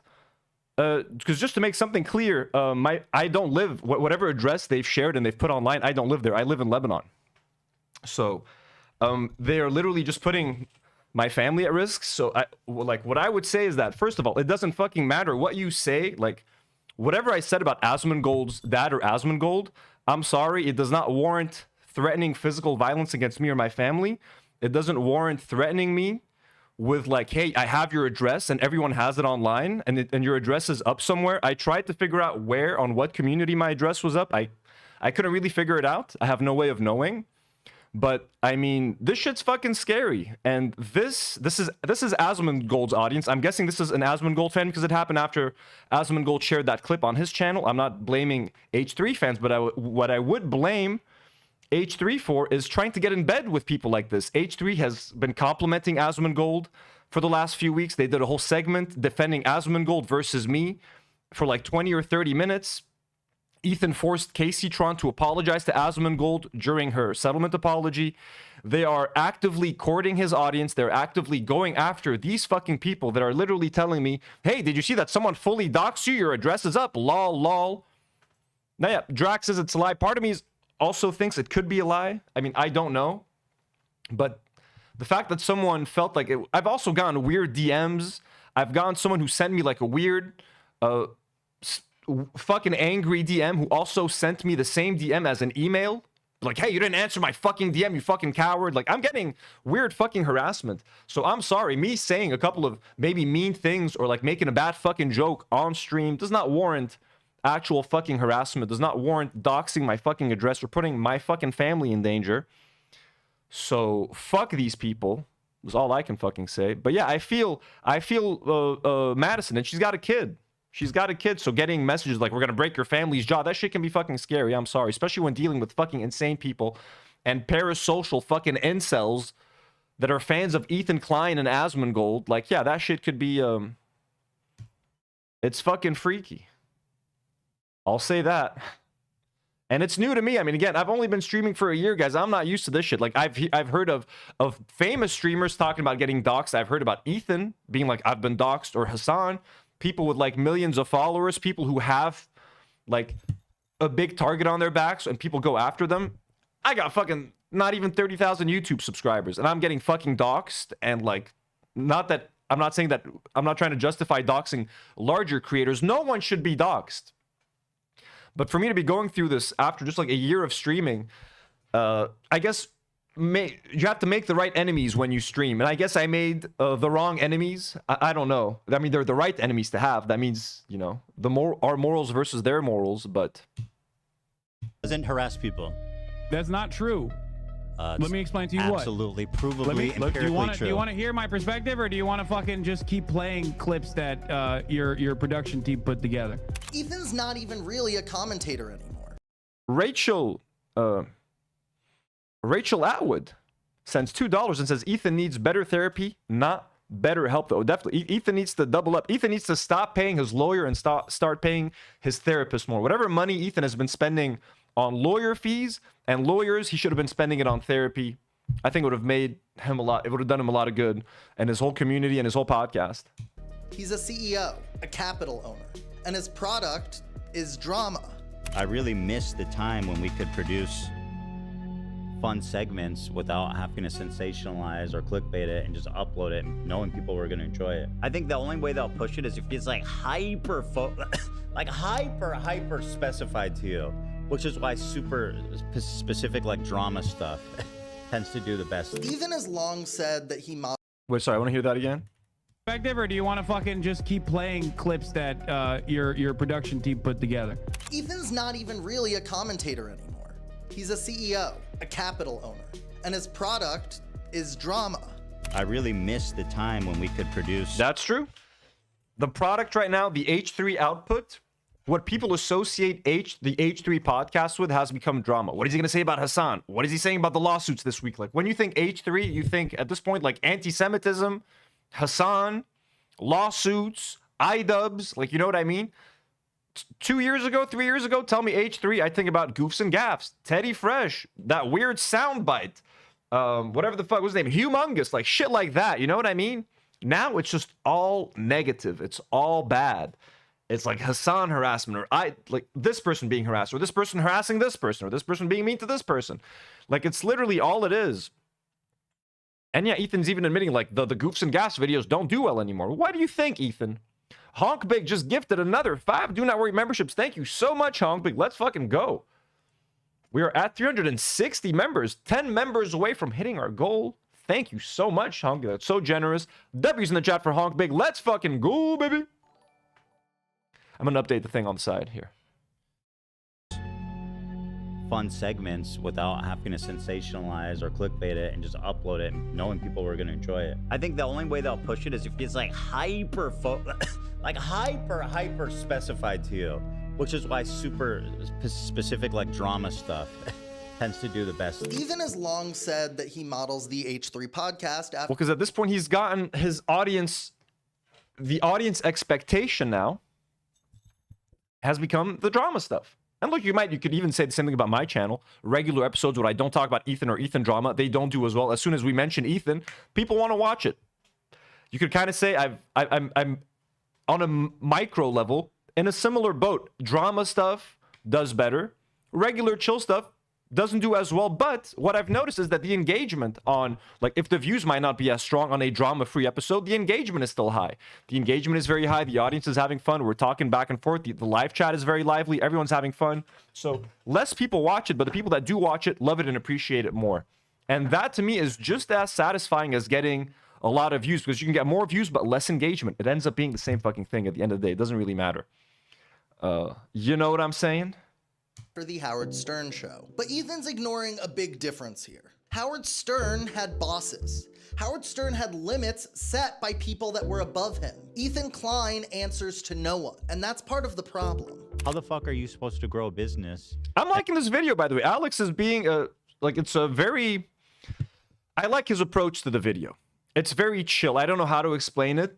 It's very relatable. He's speaking in a relatable way. He's talking to Ethan in a relatable way. This is like language that I think Ethan could connect to if he were to actually watch this and give it a chance to watch it in good faith, which he won't. We know that. But I like the tone of the whole video. And, you know, participate. Curly KT says, Anthony, we love your streams. Calamity says, and you're in the building phase. Your success is coming. Well, thank you guys so much. This is very sweet of you guys. You guys are being way too nice to me. I'm just, look, I don't know how any of this is supposed to work. Okay. I've only been streaming for a short amount of time. I used to make one video a week, one episode a week. Started streaming when like the channel started getting a bit more of attention, and then I had to do it full time when I lost my job unexpectedly. But I hope I'm doing it right. Sometimes it feels like I'm fucking it up and I'm not doing it right because I'm getting so much shit online. But I am getting shit from like the worst people online. So I feel like that's good, but I feel like if I get too much shit from creators that are so massive and so much bigger than me, like won't it stop me? Like, is the fact that I'm beefing with Ethan and Asmongold, aren't they too big so that like they won't let me reach a certain level of success? Like their audience are so massive, they can influence their audiences to hate me and to never allow me to reach a certain level of success. Does that make any sense, or am I not making sense? Anyways, enough with the pity party. In this space, you know, I feel like serial rapists and murderers get treated the same way. Like I know people that worked on somebody like James Charles' shoot, and they're treating me the same way. When you have no guardrails, no one to tell you, hey, maybe don't rage text that guy, or maybe suing that small creator is a bad look, you end up here, isolated in a mansion. Yes, thank you.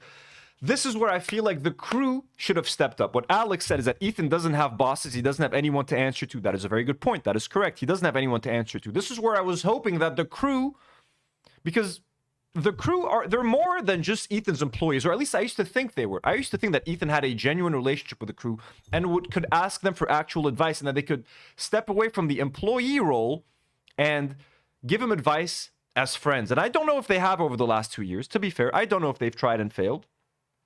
But this is where the crew should have stepped in. Been like, hey, Ethan, listen, man, you don't have anyone to answer to, but we are part of this show. Our faces are there with you. Our whole fucking personalities are now tied with this fucking show. As your friends, as your coworkers who have worked with you and who love you and who care about you, you are going down a dangerous path. You are going down a wrong path. If you sue these people, it is going to lead to this. If you do this, it's going to lead to that. I tried to do that as a fallen fan. I have no authority over Ethan. I have no influence over Ethan. He doesn't give a shit that I spent a few $1,000s on Teddy Fresh. Lots of other people did. It doesn't mean he has to listen to anyone who ever bought Teddy Fresh. I get that. But like, if you're not listening to your crew, and if there's no one else to talk to, I was like, maybe he'll listen to me. Maybe he'll listen to someone. Because I mean, technically, you work for the audience, right? The audience is your boss, not individually, but all of us as a collective. We all pay the bills. So I'm like, what if he was willing to hear out one of his own?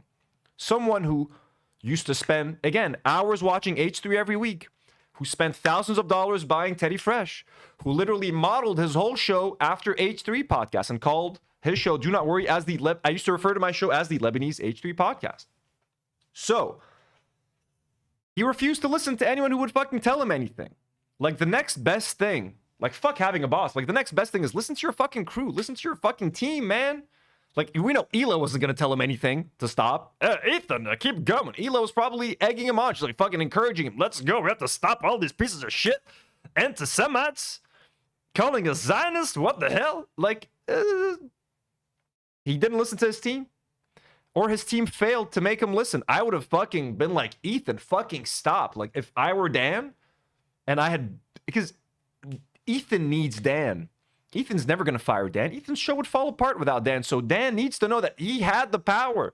He had the ability to be like, Ethan, I refuse to fucking run the show tomorrow unless you fucking stop going down that path. Like, I will stop fucking helping you unless you fucking sit down and we resolve this fucking issue. They just fucking failed him, man. They just, not failed him, like, they just let him fucking do it. They just let him go fucking wild. Maki, no. He's trying to, I had to put some flea medication on his back. Don't you try to lick it. He can't lick it. Stop licking yourself. No. Yeah.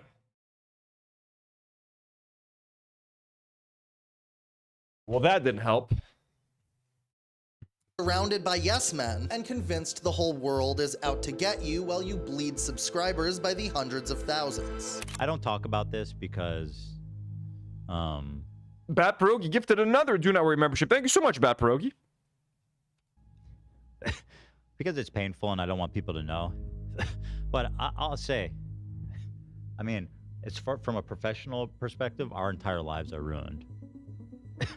Collaborations, partners, business partners, employees, creators, you know, friends.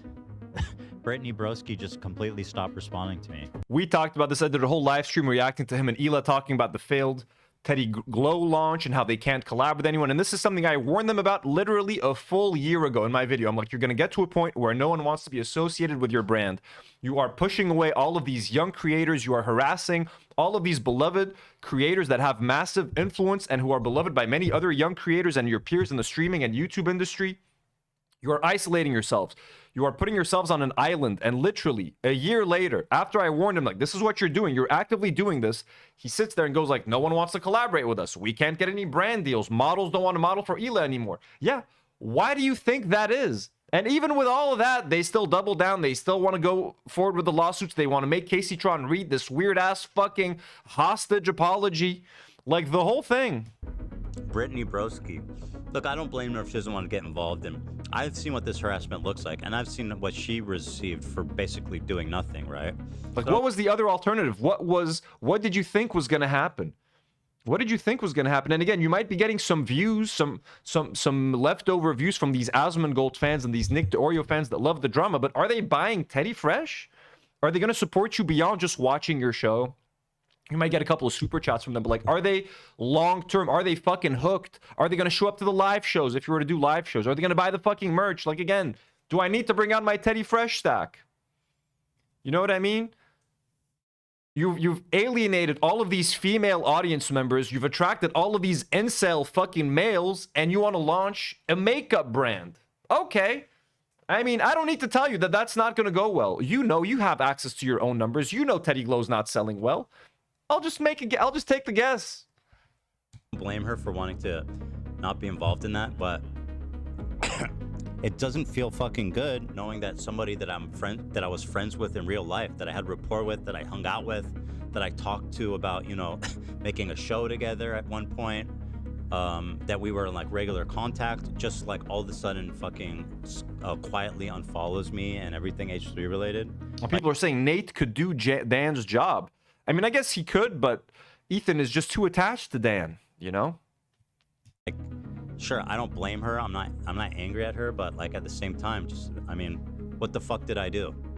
Of course I don't blame her. These people are the worst, you know?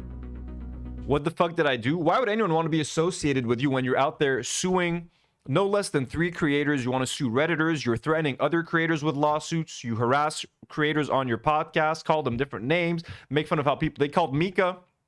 From Mika's rhetoric, he made fun of how she was breathing. Ethan, the guy who fucking coughs between every fucking word, who sniffs between every two sentences, who can't get through a line without sniffing or coughing or making weird noises. Sure, he's got Tourette's, but does someone with a disability, how does it make sense for you to make fun of someone else for how they breathe? literally out there calling me Millhouse, calling me an anti-Semite, calling me a racist to their hundreds of thousands of audience members. Like, why do you think people don't want to be associated with you? You fucking call everything anti-Semitic. If I say hummus isn't Israeli, you're anti-Semitic. You're a bigot. Fuck you, man. ايه بعد ناقص الحمص إسرائيلي ايه بالهبل. But we'll get him, guys. We'll get him. You know me. I'll ruin my fucking life in the pursuit of getting these people. Ethan Klein is involved in a number of frivolous lawsuits right now that he claims are Don't call them frivolous, Alex. He'll fucking come after you, man. Don't call him frivolous. due to infringements on his copyright. I'm liking this. I'm gonna give Alex a like on this video, and I'm gonna give him a subscribe on the channel. He's earned my respect. I suggest you all to like his video, to subscribe to the channel. Here, let me share his channel again. This is actually the video link. You guys can go click on that video, leave him a like, subscribe to his channel, support Alex. It's pretty good work so far, halfway through. Because look, I mean, how many fucking Ethan Klein videos have we seen? A lot of them regurgitate the same shit over and over again. He's managed to make this entertaining. This is all stuff we've seen before, but it's presented in a very nice way. I'm digging Alex's style of making videos. Friend of the show, Alex. Really resented this narrative from Hassan and all these people in orbit who say their lawsuits are frivolous. When you spend a second to look into it, it's clearly not frivolous. And they keep rehashing the same dumb arguments like, oh, if it wasn't frivolous, why aren't you suing Asmongold? Dude, I said it in the video. I said it a million times over every time. It's because they not the same they willfully and maliciously copyright infringe. Yeah. In actuality, Ethan's lawsuits are a tool to scare and silence his critics. A tactic that Ethan Klein learned the hard way after being scared and silenced himself by film industry mogul and former Harvey Weinstein lookalike. Oh, let's go. I've really resented this narrative from Hassan and all these people in orbit who say their lawsuits are frivolous. When you spend a second to look into it, it's clearly not frivolous. And they keep rehashing the same dumb arguments like, oh, if it wasn't frivolous, why aren't you suing Asmongold? Dude, I said it in the video. I said it a million times over every time. It's because his lawsuit is about so much more than that. Right now, I saw something online that was talking about like how they're trying to prove the fact that like one of the moderators of Snark like had reached out to Denims, or like people on the Snark subreddit moderators were themselves promoting Denims' stream as like a way to avoid supporting H3. But how can a creator be liable for what people on Reddit are saying? Like, I can't be liable for what if my audience chooses to watch my video because they don't want to support someone else. If they're like, hey, I would rather watch it here because I don't want to support this person, that's their fucking decision. That's their fucking choice. What have I done? The audience has chosen to make someone like a market substitute. And again, it's not like we're out here just watching other people's content and just fucking plagiarizing it. We're 40 minutes, we're 27 minutes through this video. I've been streaming for almost 2 hours. Like, we're constantly pausing, offering commentary, context, etc. But it's the audience that has decided to engage with my channel and watch this video through me. Okay? Alex can't sue me for being a market substitute if the audience has deemed like, hey, I'd rather watch this video with this person because I want his commentary. What Ethan is painting this all as like, but they're on camera saying that like, thanks for not giving him the views. But he's also going to try, I think, to prove that like, ultimately, once you're just presenting evidence that like it's these viewers that are deciding to engage with content through another viewer, a judge might choose that, you know what, this whole commentary thing is kind of fucked because it has created an industry where someone can take someone else's video, watch it through someone else's channel, and they might be like, in order to solve the whole thing, we're just going to make that illegal. Like, that's it. You just can't criticize anything anymore. You can't react to anything anymore because, sure, maybe the creator doesn't intend to be a market substitute, but these audience members, these viewers, have made it explicit in a YouTube comment or on a Reddit thread that they would rather watch a video through another creator as to not support another creator. That is also something that could happen. The way Ethan is trying to like fucking litigate this whole fucking thing. Dizzle McFizzle sends a $5 donut. Thank you so much, Dizzle. And says, I left when he made the Gaza genocide about himself and was hell-bent on misunderstanding every pro-Palestine group. Rest and piss. Oh, me too.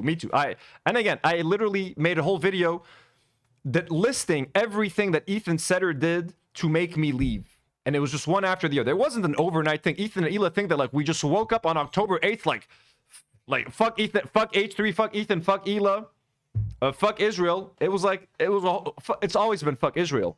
But hating on Ethan and Hila, that took a long time. They said a lot and they did a lot over many weeks and months to make me go like, I cannot fucking support the show. And it took me weeks to be like, okay, I think it's time I make a video about this. As a fallen fan, as an Arab, I need to speak out and try to explain to them because they don't seem to understand. And it didn't help, obviously. Sashi253 just gifted 5 Do Not Worry memberships. Holy shit, thank you so much, Sashi. I'm trying to remember how many members. So I think I can add 5 more. We might be at 365 or 366. God damn, you guys are so fucking awesome today. Always, not just today, but we're getting so many members today. Love you guys. All right, let's continue. Not the same. They willfully and maliciously copyright infringe. Yeah. In actuality, Ethan's lawsuits are a tool to scare and silence his critics. A tactic that Ethan Klein learned the hard way after being scared and silenced himself by film industry mogul and former Harvey Weinstein lookalike Ryan Kavanaugh. Ryan Kavanaugh. Again, something we've talked about here numerous times.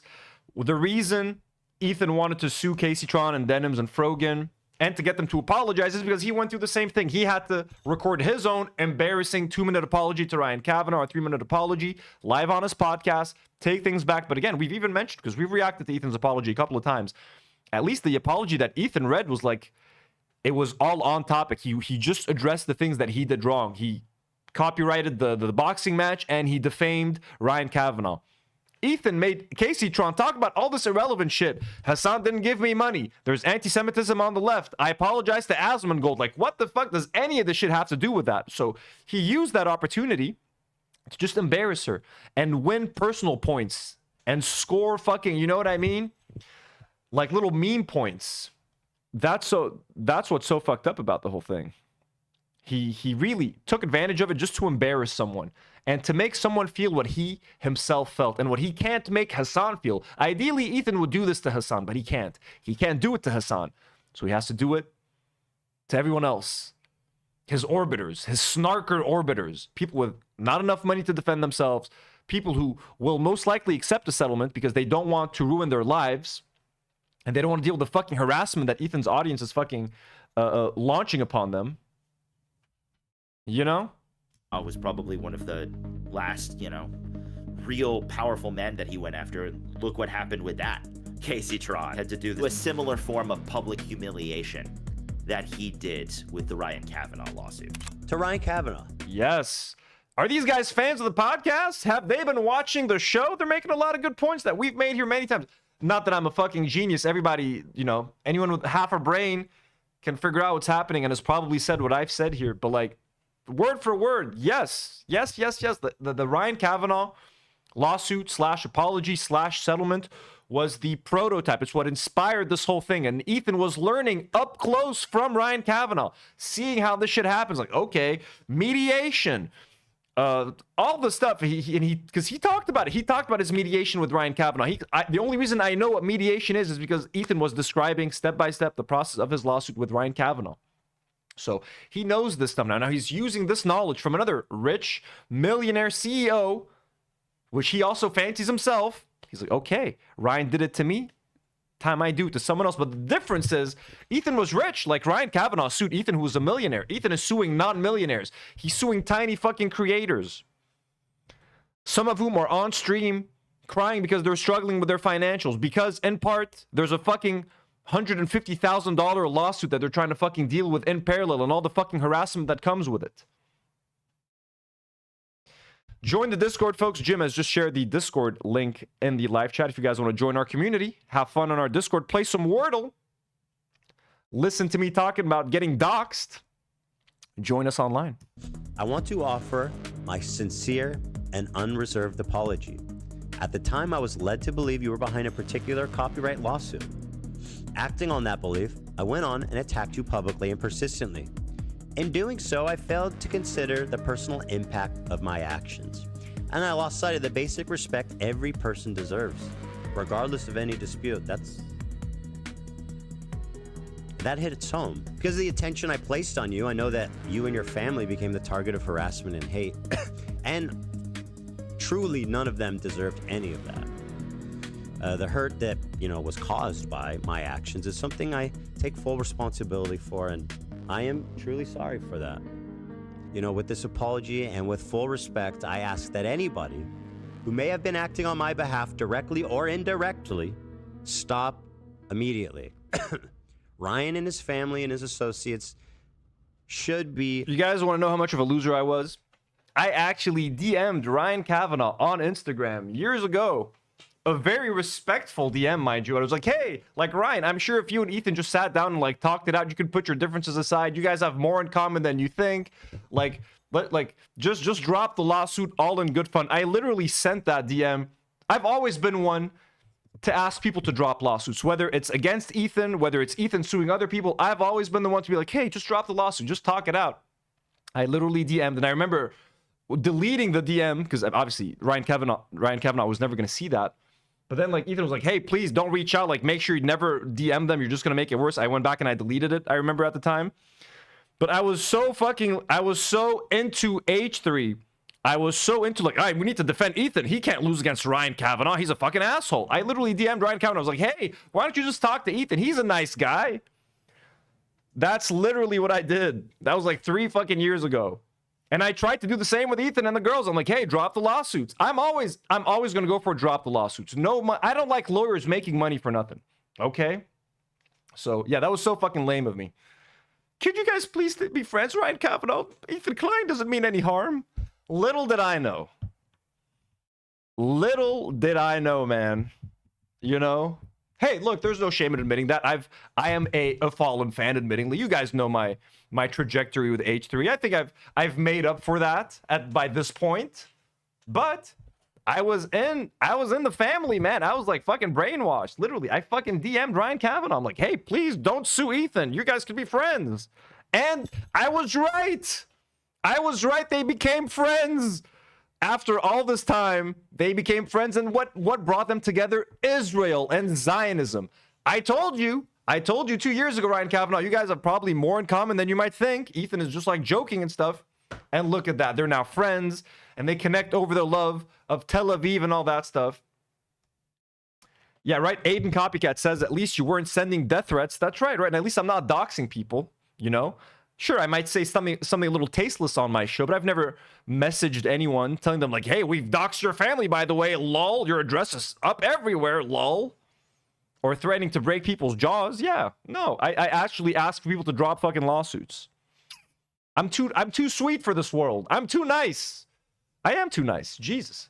Left alone now for good. Ethan spent what some called the best years of the H3 podcast fighting a legal battle against Ryan Kavanaugh over what was initially a copyright infringement lawsuit that then spiraled into multiple defamation cases. I'm just going to type Ryan Kavanaugh, and I'm not going to, but I'll say this. He does resemble Harvey Weinstein physically, and that's all I'll say about that.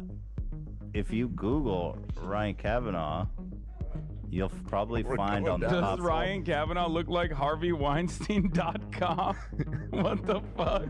You know that's my website, right? That's so stupid. I wish I hadn't deleted it just so I can show you guys the evidence. Can we recover deleted DMs? Is there any way we can recover deleted DMs, Ryan Kavanaugh?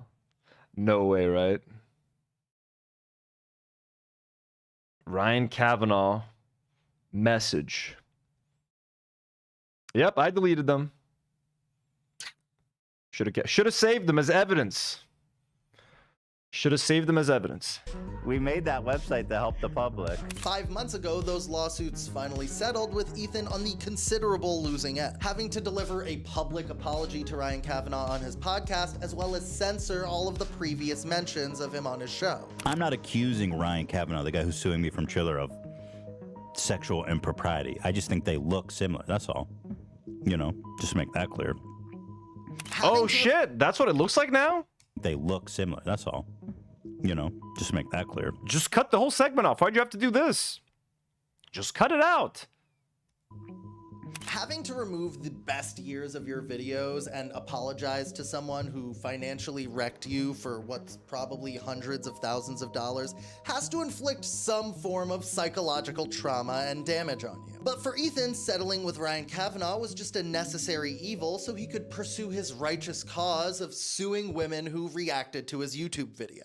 The whole point of these lawsuits for me has been activism from the start. That's Rafe says, it's okay, I believe you, Anthony. No one would willingly make that up. You'd have to waterboard that information out of me. Oh yeah, the fact that I messaged Ryan Kavanaugh on behalf of Ethan, in defense of Ethan, asking Ryan Kavanaugh to drop the lawsuit because him and Ethan have more in common than they think. That is a weird lie to make up. I will admit that. Yeah, no. It's 100% true and equally embarrassing. As true as it is, it's more embarrassing than anything else. That's the primary purpose of this. And so when I hear that she's kind of learned how to be more mindful with the way she interacts with copyrighted or other people's property, then I think that's a big win for both of us. I think that's a huge dub. If you have a problem with what I'm saying, talk about that. Also, why are you literally lying and defaming the dude who's like suing everybody talking shit right now? Like, people are not learning. People are not learning. Why are you still criticizing me? Haven't you seen that I'm suing everyone? Why are you still criticizing me? I mean, look, that's one of the things. At one point, I was like, when Ethan was suing people, I'm like, does that mean I need to stop talking about Ethan or like reacting to some H3 segments when I criticize Ethan? I'm like, that's what he wants, man. He just wants you to be scared. He wants you to think he can sue you. He can't fucking sue you for shit, man, unless you're out there fucking actually committing crimes or something. What are we doing here? Look at him. He doesn't understand, but I sued these other people. How come they're still talking about me? Wasn't it supposed to work? That's what Ryan Kavanaugh did. I filed the lawsuits. I paid Barim Wasim, my lawyer, my settler lawyer. Why aren't they stopping? I think that's a huge dub. If you have a problem with what I'm saying, talk about that. Also, why are you literally lying and defaming the dude who's like suing everybody talking shit right now? And again, Ethan said that everyone's lying about him. If we call Ethan a Zionist, Ethan calls that a lie at this point. But it's a lie. I called it a genocide. Oh my God. You know what I'm saying? It's like, again, I can explain to you in 5 minutes, in 10 minutes max, why the internet is convinced that you're a Zionist and why the things you said make you sound like a Zionist. Whether or not you want to believe that you're a Zionist, whether or not you want to agree with me, doesn't matter. That is irrelevant at this point. It is just so easy to just explain to you why it is justified to call you a Zionist, and it's not a lie. It is not an insult. If you want to take it as an insult, take it as an insult. Good. But it's not a fucking lie. Like, people are not learning. They will not learn. They don't believe me still or something. I'm suing 3 people. This is not the end of it. They're not learning. Why won't you learn? Why won't you stop making videos about me? I mean, listen, dude, Nicholas the Oreo made $240,000 covering your shit. Shit, man. I want a piece of that pie. Nick the Oreo, time to share. I know you don't like sharing sweet pies, Nick the Oreo, but it's time you gave Anthony a slice. Okay, what do I need to do? Who do I need to shit on? Casey Tron? Taylor, Lorenz, Frogan, forget the friendship. That's it. It's time to make fun of you, struggling for money or something. Why did you get nice nails, Frogan? Why did you spend $120 on those nails, Frogan?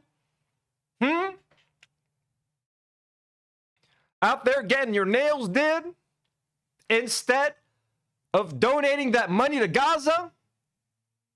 Is that right, Frogan? Hey, Casey Tron, I know you've settled, but I don't think that's enough.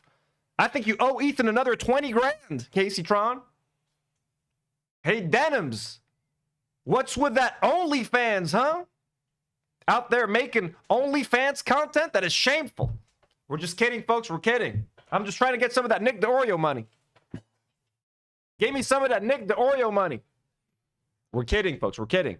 But Ethan, you're doing this to yourself, man. His lawsuits against Casey Tron just settled and ended with Casey Tron delivering a somber public apology. Gee, I wonder where they... And yes, I know she gets her nails done for free. And even if she didn't, who gives a shit? It is none of our business. She could pay whatever.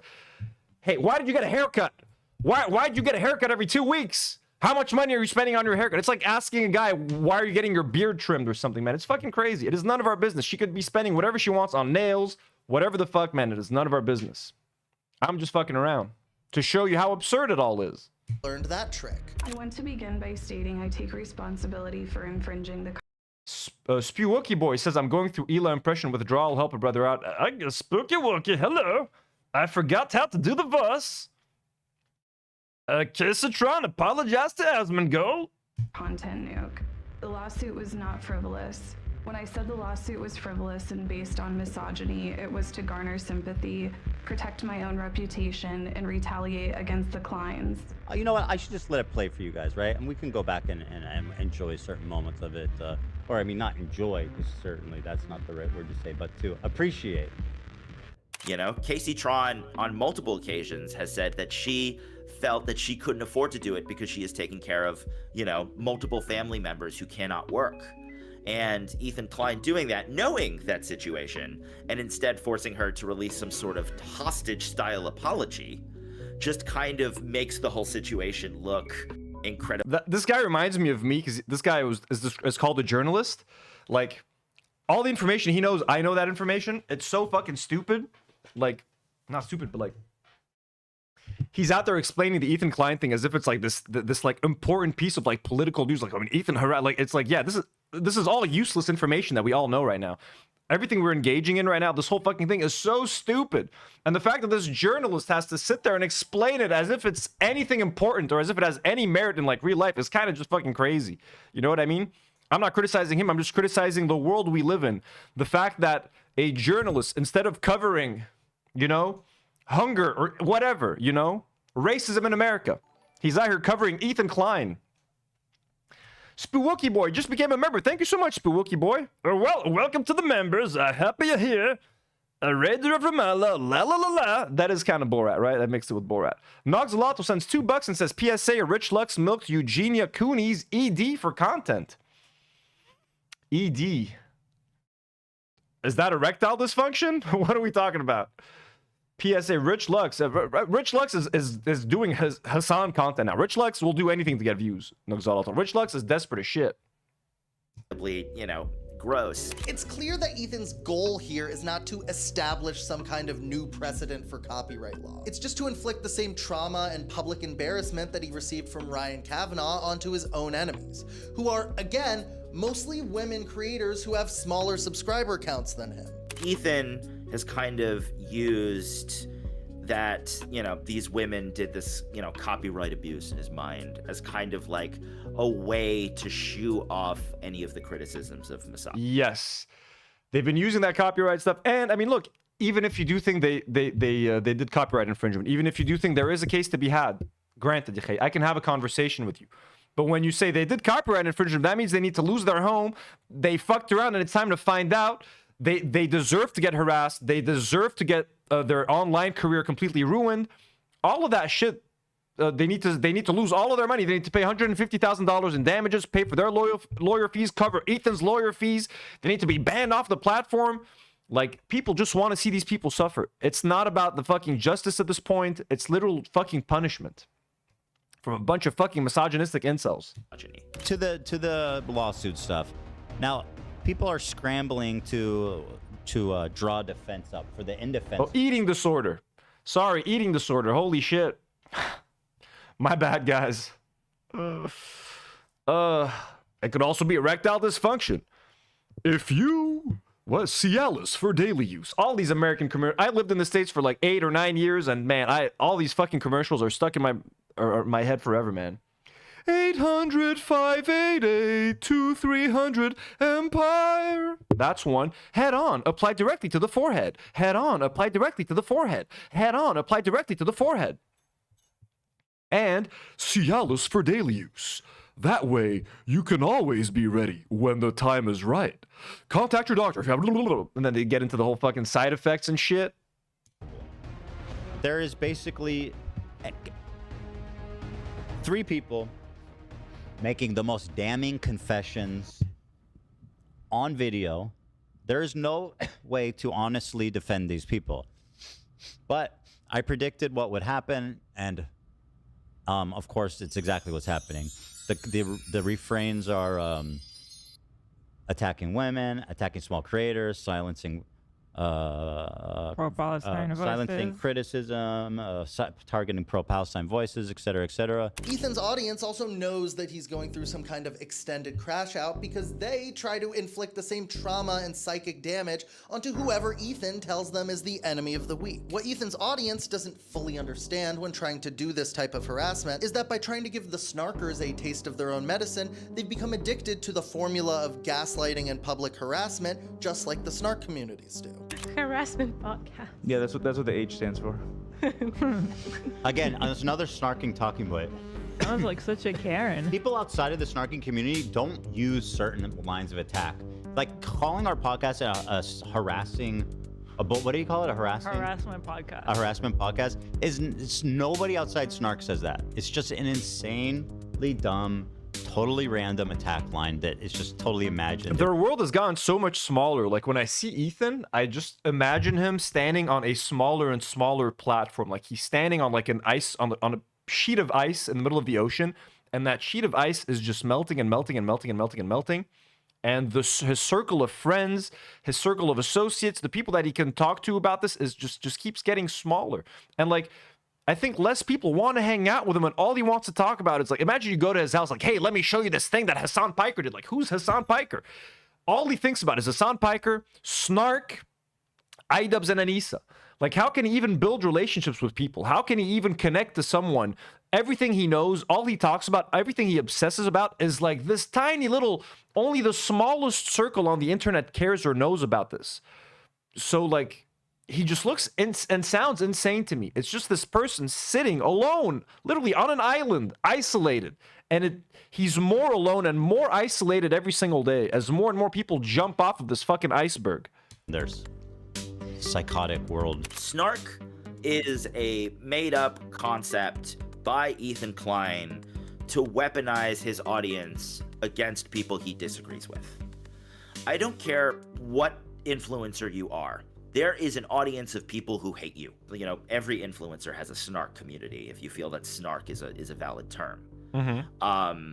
That's true. Snark is basically criticism. Now, the part about snark that makes it a bit weirder is that it is a community dedicated to like criticizing or hating on something, which it is a bit extreme. Like criticizing someone is fine. Anytime I think you have a whole community just dedicated to pointing out negative things about someone or something, it could get out of hand. It could get crazy. And I do see how that could be, like even me when I would spend time on H3 Snark, the constant negativity is kind of weird. You know what I mean?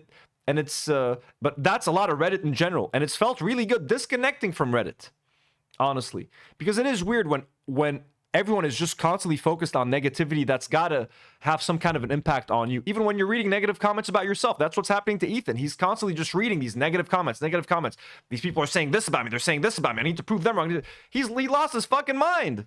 Look at him now.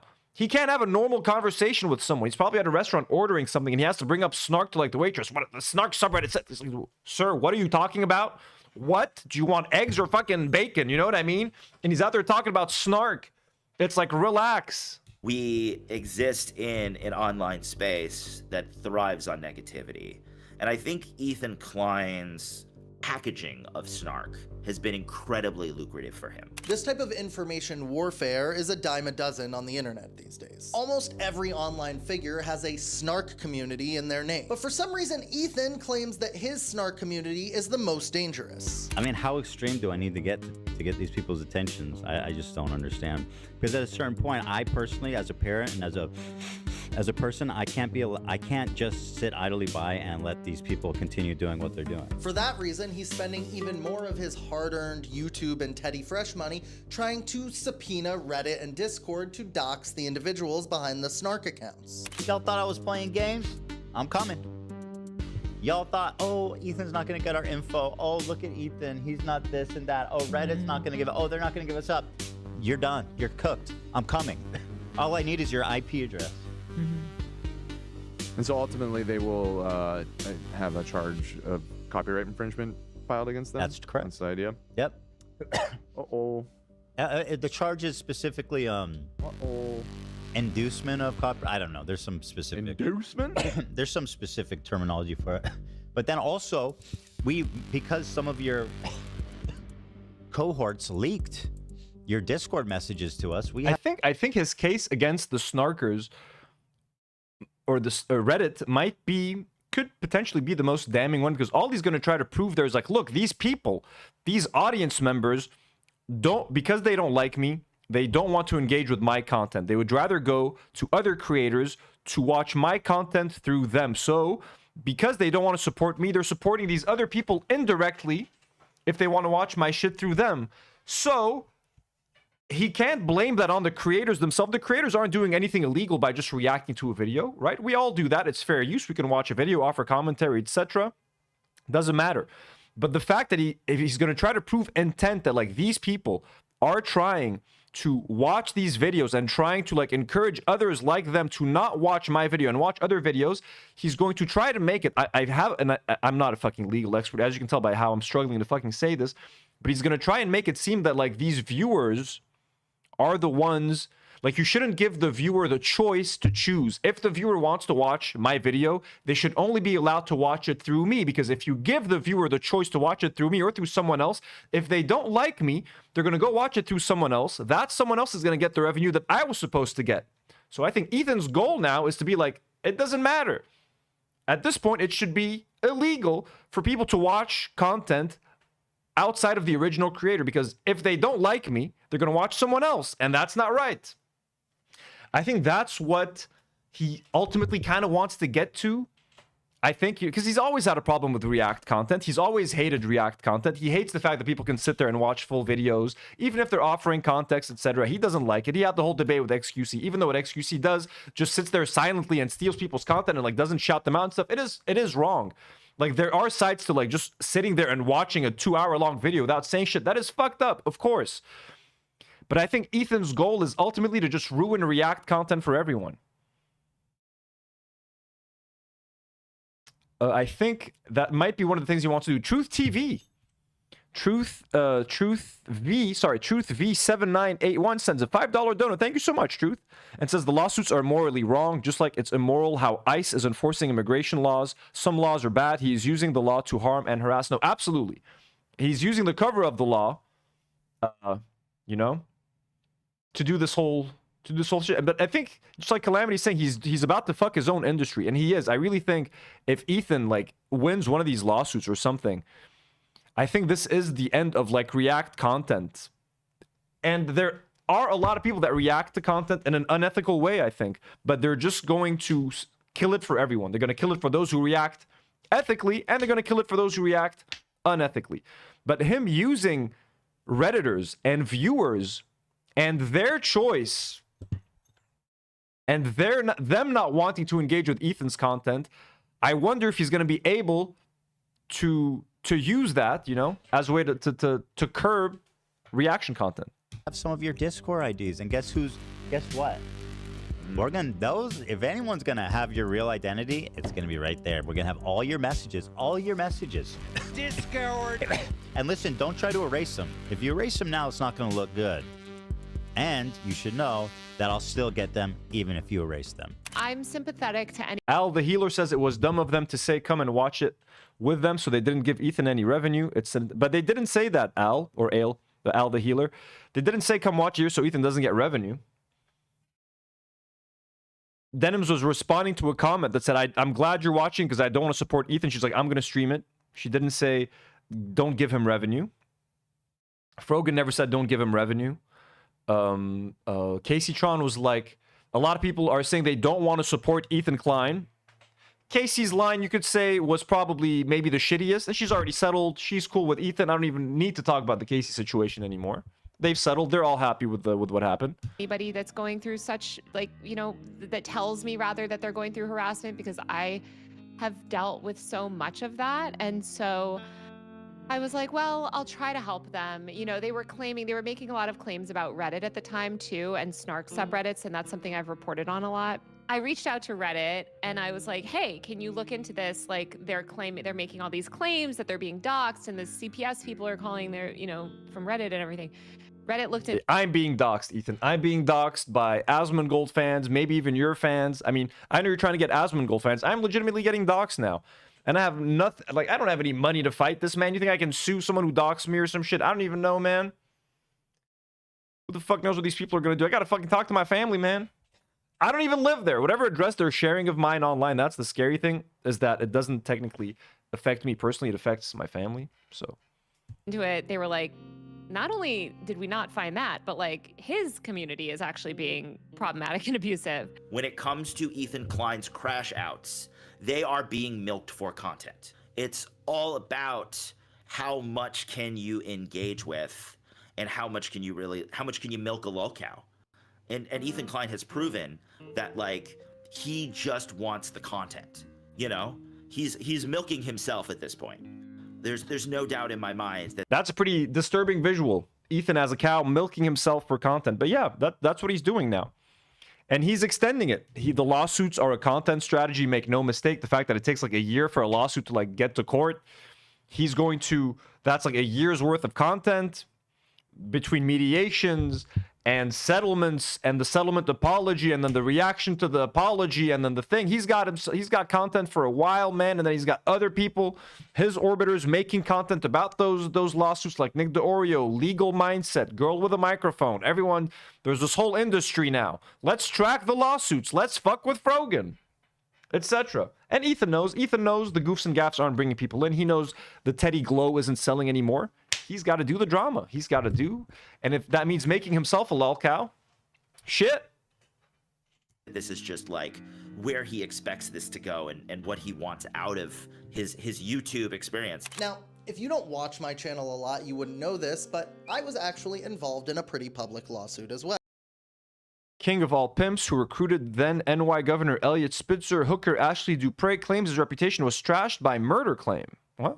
Well, all that to say, I know how to read these legal papers, and I've done it a couple times. And while Ethan's attorney may be very talented and charge him a lot of money, these subpoenas read like the incredibly deranged ramblings of someone wealthy enough to try to litigate public opinion on the internet. And that doesn't mean that the courts won't take it seriously. I mean, this is America, a country that was founded on frivolous lawsuits from the rich. Tonight you are saying to our viewers that you will go forward and file a defamation lawsuit against the BBC. Well, I think I have an obligation to do it. I guess I have to, you know, why not? Because they defrauded the public. Well, listen up, mods, haters, snarkers. It's going to start settling. These people still think this is a joke. All the snarkers and all the people, they keep coping hard about how... I'm in the lawsuit, by the way. Do I still have the line? Let me see. I'm in the lawsuit, folks. Do I still have that picture? I do. Here I am mentioned. We got Anthony Milhouse Sargon. Here I am right here. The H3 Snark Mod site Sargon's Do Not Worry podcast is an example of us instructing our fans, comment on, report content from his enemies. In a now deleted podcast episode, it is not deleted. That podcast episode is still up, H3. I just cut out the part. I just privated it when the controversy first happened. Then I cut out the part in question. Episode is still up. Sargon watched footage, and the fact that they called me Milhouse in the lawsuit, like how fucking crazy is that? Sargon watched footage of Israeli civilians screaming while fleeing from rocket attacks and stated, "The screams, they are music to my ears." On February 7th, 2025, we criticized Sargon for his reaction. And you also sent them to mass report my channel, Ethan Klein. And again, since the time that we recorded this, the world's opinion on Israel has only gotten worse. So I don't think a lot of people are going to criticize me for this. You know what I'm saying? But I mean, hey, you know, I feel bad about it, I guess. If you say so. Okay, let us get back to the video. I need to send a WhatsApp message real quick. No, Ethan's delusional. His lawyer's an idiot. This is all whatever. And it's going to start dawning on you. This should be the first peek at what's coming.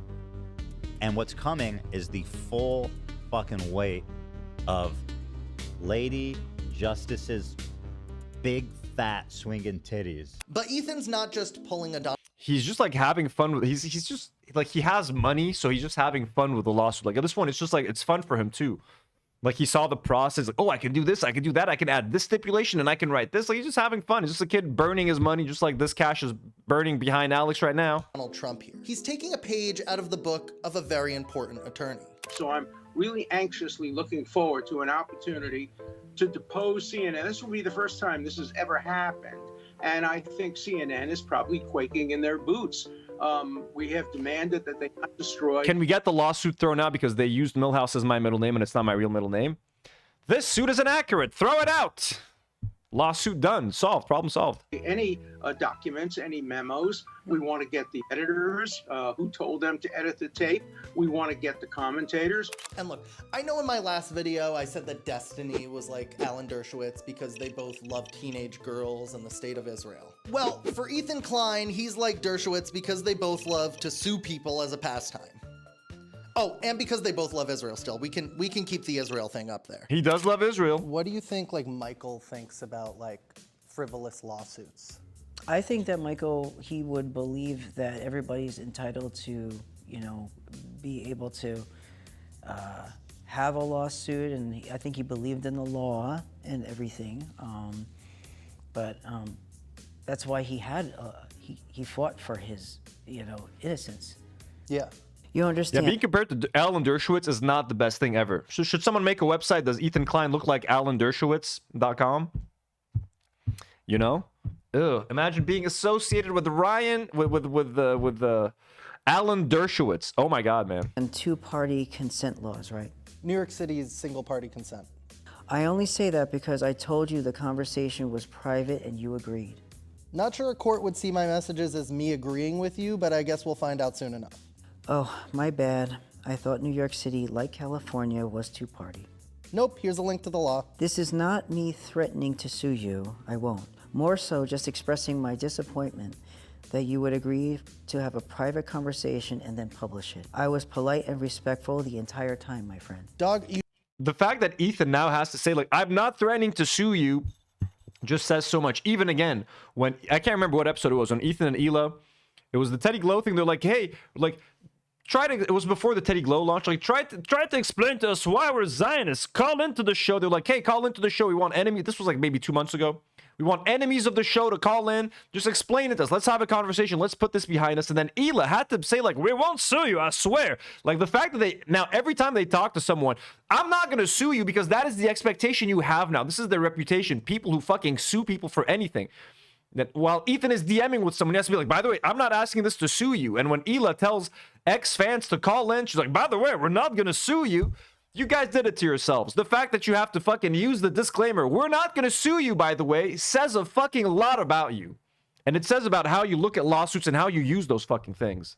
Straight up, we're not. You accuse me of being a snarker over retweets of people promoting my content when I was just asking you for comment about my interview with Taylor. But Alex, you started your last video with you shooting me with a pistol. I hardly think that's appropriate in this political climate. It's clearly a Terminator issue T-1000 liquid metal disguising itself as you to make a metaphor for warring online communities. I saw someone with a gun shooting at me. You think that's okay considering the rise of political assassination? Oh my God, Ethan talking about political assassinations. Hey, like into Charlie Kirk, Ethan Klein.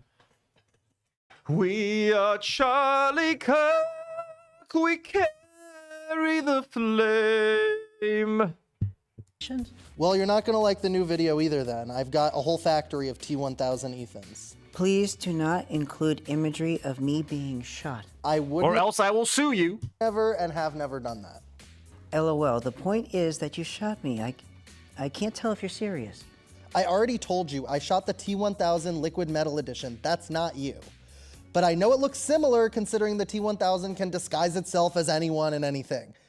Have you seen Terminator 2 Judgment Day? It's a great film. Also, like Dershowitz, Ethan uses accusations of anti-Semitism as a shield from criticism. I'm going to sue you if I can.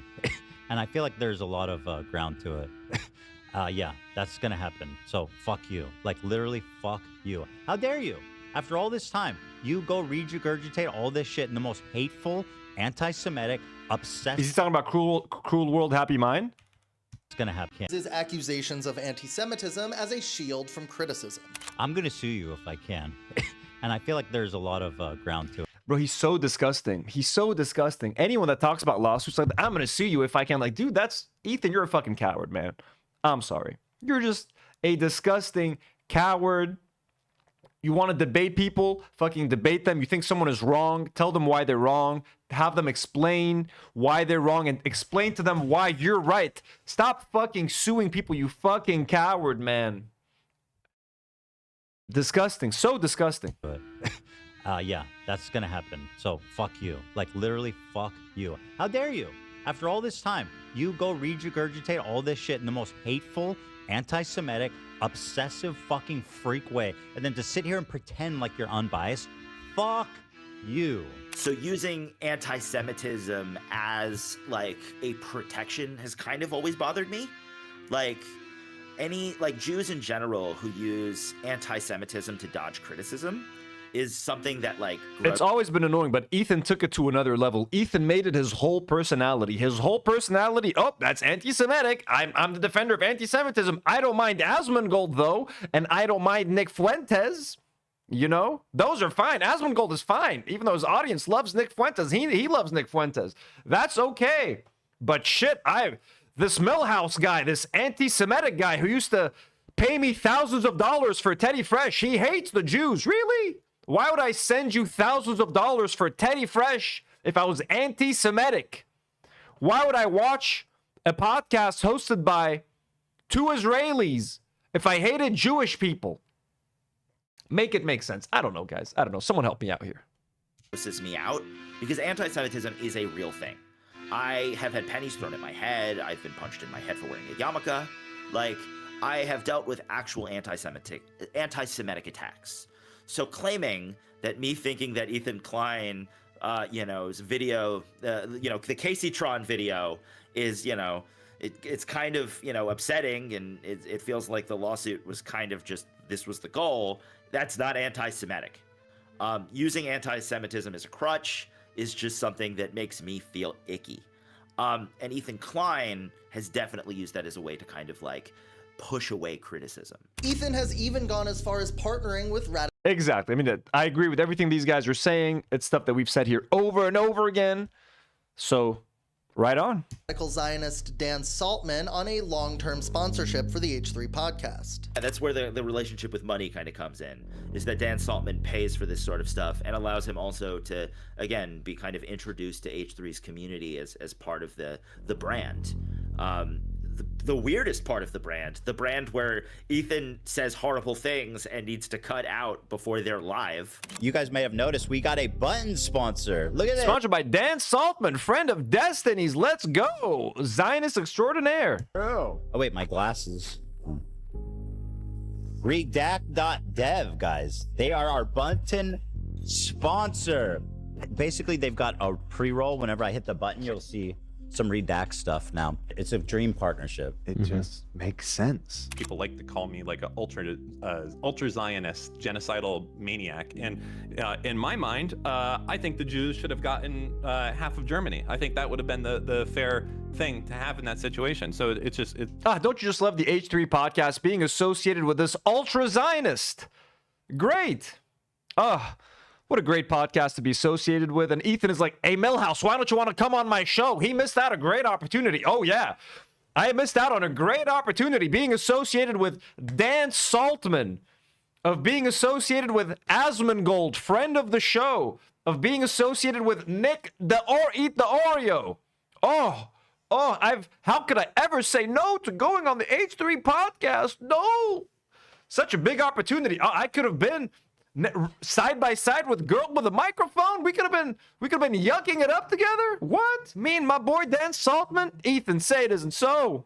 But these people for their entire life have been told that Jews are evil, and that they want to destroy you. And if you kill one of them, you're gonna I don't know all the religious terms, but it's crazy. And to combat that level of indoctrination, there has to be a massive influx of resources into that area. There needs to be a McDonald's on every corner, and everyone there needs to be driving a Ferrari. And I know it sounds stupid, but it's only at that point that these people are that the residents of Gaza and the West Bank are gonna be like, maybe let's focus on something besides killing Jews, because life right now is pretty awesome. Funny enough, when I spoke with him, Trust me, my guy. The people in Gaza don't give a fuck about Jews or killing Jews. They just want to fucking live their lives. They want to live in dignity. They want to be able to walk around their own country, go visit their ancestral land, their ancestral homes. They don't give a shit about Jews. They don't give a shit that the people that are torturing them and invading their land are Jewish. If they were Christian, if they were Muslim, if they were whatever, they would have hated them all the same. Okay? Dan Saltman also offered me a weird sponsorship with his terrible company. If you ever feel like pushing it, let me know. And you know, we have an affiliate program that I can get you in. And essentially, if you for a lot of content, I think it makes. Oh, this is an interview he did with Alex. Holy shit! He's willingly calling himself an ultra Zionist talking to Alex. Okay, this is like an exclusive interview. That's fucking dope. A lot of content creators that I mean, deal not with, on like, this video because I don't want to Oh, yeah, sing any bad people back towards you. But we'll talk about it. For sure. Yeah, but maybe in the future. But yeah, like if you're dealing, I mean, it sounds like you do stuff like, you know, this is what this guy said in the past. That's like always the perfect segue into like, don't want to be the next subject of my video? Use redact.dev and make sure you clean up all of your DMs on Discord, Twitter, Reddit, etc. So, but let me know. No rush. Aside from business, Dan Saltman and Ethan Klein also. So did he actually get paid for this right now? People are saying he got paid $15K for that. Did he get $15K for letting Dan Saltman say that? If he did, that's fucking genius. Calamity, I did not watch. This is the first Alex Novell video I ever watched. I have not seen his Destiny video. Also share an extreme hatred for Hassan Piker and a vested interest in getting him deplatformed from the streaming platform Twitch. Twitch continues to allow him to spread terrorist propaganda with impunity, without even seemingly a warning. Just a full-on endorsement of this terrorist organization right here on Twitch. Now, I don't know if you remember, but basically this is what caused the apocalypse on YouTube, is that ads were showing up next to ISIS videos. Ethan Klein's obsession with Hassan Piker. All right, so he was just joking. Okay, cool. Was the first thing that started his decline in views and subscribers. His casual viewers lost interest and moved on to other things, while his core audience became more loyal and radicalized. Our audience was extremely supportive and kind. Yeah. And again, Yes, all the casuals are gone. The casuals are gone. I was not a casual fan. I was a hardcore fan, but I'm also gone because the show just does not reflect my values anymore. So the casuals are gone. A lot of the hardcore fans are also gone. Those that were much more to the left than Ethan, or just anti-genocide, actually pro-Palestinian, not the Ethan Klein brand of pro-Palestine anti-genocide. So they lost a lot of casuals who don't give a fuck about Ethan harassing Hassan all fucking day. A lot of the hardcore fans who are actual leftists also left. So now he's left with like the centrist slash fucking liberal Zionist slash all the right-wingers that have replaced a lot of us that have left. The incels and the Asmongold fans. so grateful, despite everything we've been through. Ethan's Basement is in the chat, folks. W's in the chat for Ethan's Basement, who says the first video I saw of Alex is him getting hired by the Daily Wire, and it was excellent. I need to watch more of his stuff. I just subscribed to his channel, so I'm sure I'm going to be exploring a lot more of his stuff. W's in the chat for Ethan's Basement, who's been doing great work, editing some great clips for Chris Kunzler. Beautiful thumbnails. We recognize your work everywhere, Ethan's Basement. Great fucking work. We love you. To still have like a significant core audience that supports us, that knows who we are, right? That's the only reason we've been able to continue pushing, right? Mm-hmm. I mean, there'd be no point otherwise. Even after making his entire content nuke and debating Hassan live months later, Ethan still can't let his grudge and obsession with Hassan Piker go. Yeah, it should have ended with the debate. The Ethan Hassan debate should have been the end. You're coming face to face. You've been shitting on him for a year, nonstop talking about him. He's coming onto your show. It is your chance to put your differences aside, get to the core of the fucking matter. And it did nothing. It just made it fucking worse. That was a horrible fucking piece of content to watch and experience, to be honest with you. That fucking Hassan debate, horrendous. Horrible. I sat there for like 6 fucking hours, man. Hated every second of it. There was a couple of nice moments in there, a couple of good moments. But like the conversation with Sam Cedar, I thought that was way fucking better. Way better, way more productive. Even though Ethan learned nothing. Nothing helped, but anyways. I promised everybody that I was going to take this to the next level once St. PS showed up to my house. This is only the beginning. This is chapter 1. There's many more to come. And by the way, Hassan, if you think I'm done with you, I'm not done with you by a mile. I'm taking the trash out.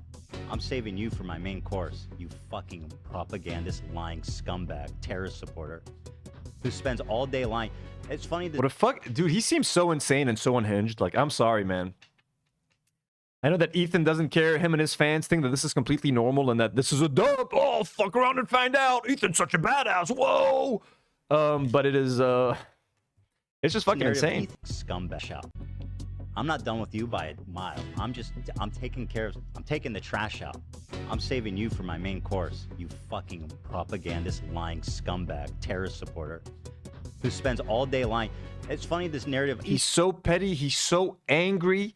And he's just so angry that he's been embarrassed online and being called a fucking Zionist piece of shit that he just wants to ruin Hassan's life any way he can. Like, you ruined my life, I'm gonna ruin your life. Such a slimy little bitch. Ethan's obsessed with Hassan. Literally spends hours every day on his stream talking about me. I saw the guy. Don't worry, buddy. I got time for everybody. I'm making time for everybody. You know what I mean? And I'm just that kind of guy. The world is wide enough for all of us. Hamilton. So don't worry. Don't worry. You know what I mean? We go from the bottom up, and everybody's catching these hands. If Ethan put half as much effort into— Was that Lena? Oh, was Lena there? Was Lena cleaning poop? I missed it. Debating Hassan— Oh, false alarm, huh? I got time for and I'm just that kind of guy. The world is wide enough for all of us. Hamilton. So don't worry. Don't worry. You know what I mean? We go from the bottom up, and everybody's catching these hands. If Ethan put half as much effort into making his podcast entertaining as he did into obsessing over online snarkers and Hassan Piker and filing frivolous lawsuits, he definitely wouldn't be hemorrhaging 10,000 subscribers every single month. Hey, hell yeah, man. Of course. He just doesn't care about that anymore. And I don't know if he'll ever be able to come back from that. We never had the clickbait. He doesn't. They don't give a shit anymore. I think he's accepted. He's okay with getting 300k views, 400k views, 500k views. He wouldn't dream of getting 1 million views anymore. Like, I think he's accepted it. I think he's gonna do the podcast for a couple more years. And I think and then I think they're done. I don't know if he's gonna continue much longer than 2 years at this point. I don't know if this is sustainable. Is he just gonna talk about Hassan and iDubbbz for the next 2 years? Like, what is he gonna do? The other stuff isn't working anymore. So who cares still? Anything, like, we would upload like Thanksgiving, you laugh, you lose, whatever. And then people, that would get like 1 million views. You didn't have to clickbait it. You didn't have to be sensational. You're just like, here's a candy tier list. Those used to get a fucking 1 million views. Yeah. Candy tier list, man. Yeah, no one wants to listen to you talking about what candy you like and why. After you go on a fucking rant for an hour about Zionism and why Israel is great and why Hassan is a terrorist piece of shit and why Caseytron and Frogan deserve to lose their homes for reacting to your fucking video. Yeah, I'm sorry. I don't want to know how you rank Butterfingers, you know? I think Butterfinger is a D tier candy. No one gives a shit, Ethan. Fuck you and fuck your crew at this point. Oh, AB, what do you think about Twix? I think Twix is a B. Fuck off. No one cares. No one cares, man. Your audience wants to know what Anissa did to be a succubus. They want to listen to you telling Frogan not to spend $100 on her nails. They want to react to Caseytron's settlement apology 100 times and watch you enjoy it. That's what they're there for. No one gives a shit what candy you like anymore, Ethan. I'm sorry. They did 3 years ago. Not anymore. If we uploaded that now, content that I know people wanted to watch because they were watching it. Yeah. What would that get? Like less than 10,000 views? Probably. You know? On True Detective Season 1, Matthew McConaughey said that time is a flat circle. Time is a flat circle. Everything we've ever done or will do, we're gonna do over and over and over again. Well, the same metaphor can be applied to careers on YouTube. At the beginning of his career, Ethan blew up for his lawsuit establishing a matter of law for reaction videos on YouTube. But now everyone on YouTube is blowing up at him for trying to change that definition to suit his goals of silencing his critics. Yeah, Ethan Klein's lawsuit with Matt Haas is one of the most important lawsuits when it comes to YouTube. I have cited it, I don't even know, countless amount of times in my article. It's the only lawsuit that really took it that far, that really established what constitutes fair use on YouTube. And Ethan Klein kind of transforming into the person that was attacking him beforehand is, you know, something that I've noticed.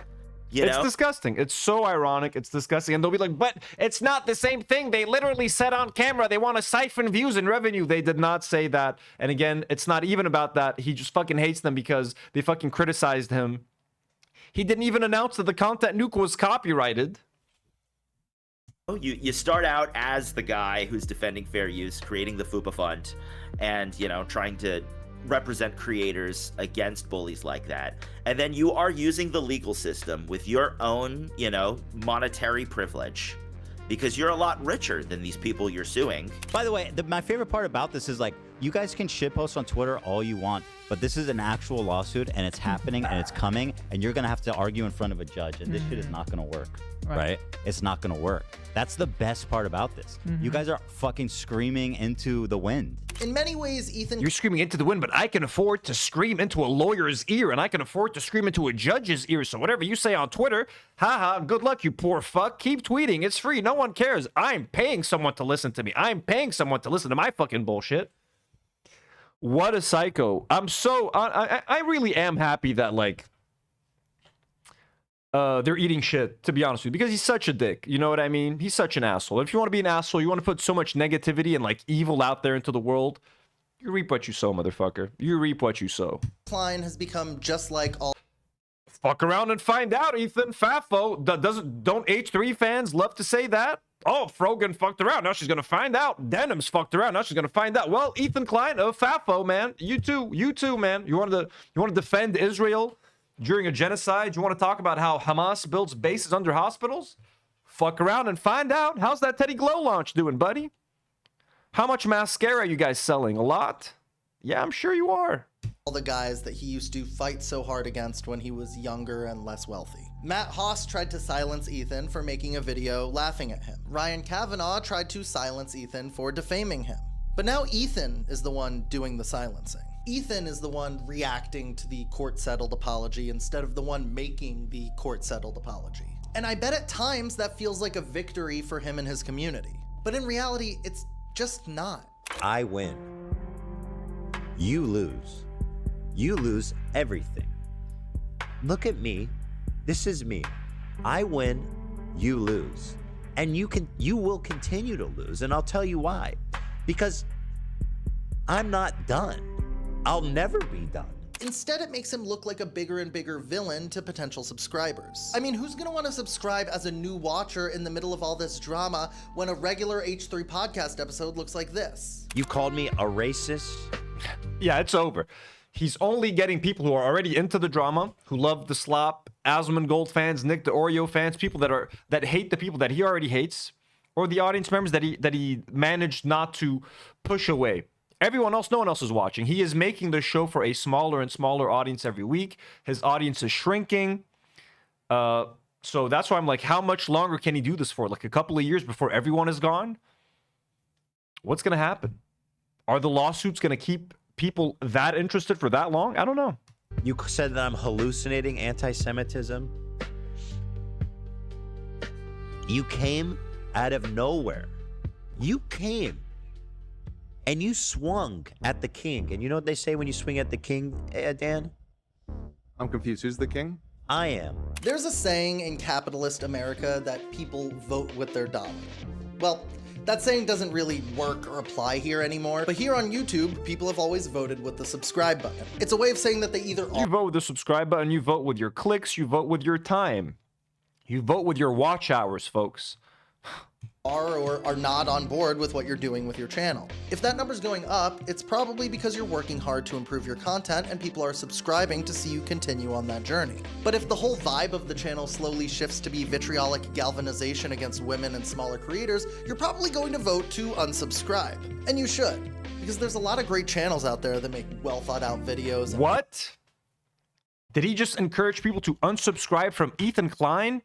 Is he indirectly encouraging them to subscribe to his channel, hence siphoning views away from Ethan and to him? I'm sure Ethan and his lawyer are looking into this, by the way. Hey, he told people to unsubscribe from my channel. How can we sue him? Be vitriolic galvanization against women and smaller creators, you're probably going to vote to unsubscribe. And you should. Alex, how dare you? Alex, how dare you? Because there's a lot of great channels out there that make well thought out videos and interesting podcasts that you might want to subscribe to instead. If you like this video, please consider subscribing. We did. We liked this video and we subscribed, sir. Great video, Alex. Very good video, to be honest with you guys. Very well said. Things that we've spoken about over and over again. It just feels it feels good to hear someone else say what you think, you know, validate everything that we've been saying here. Great video, guys. Let me share a link to his video. Once again, make sure you go like it, leave a comment, subscribe to his channel.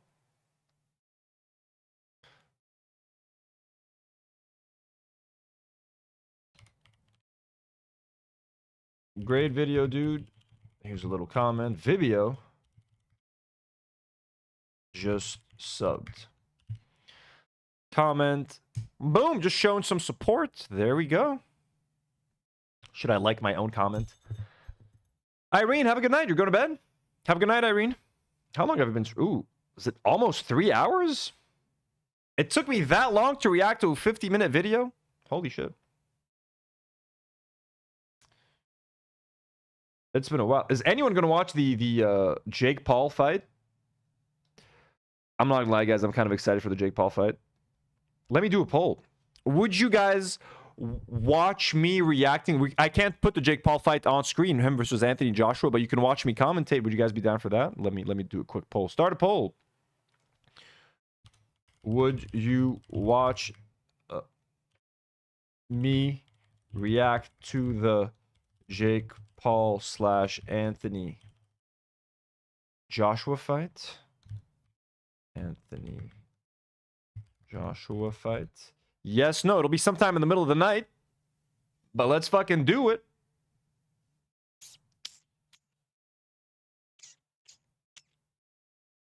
And Naur says, I'm a member and it was saying I wasn't even subscribed. Oh, that's crazy. People are saying, no, how dare you? Anyways, I don't mind if like 10 people watch. It'll be fun. I'm going to be up watching it in the middle of the night. Folks, so here's what's going to happen tonight. I was considering doing a gaming stream, but I don't think I have time. So here's what we gonna do. First of all, we're gonna send Brittany Simon's no longer... Oh, she's no longer live. She's done streaming. I was gonna send now you look over at to this Brittany. fucking vile pig. So here's what's gonna happen. No more stream today. There's gonna be a stream at 10 p.m. Central Time tonight.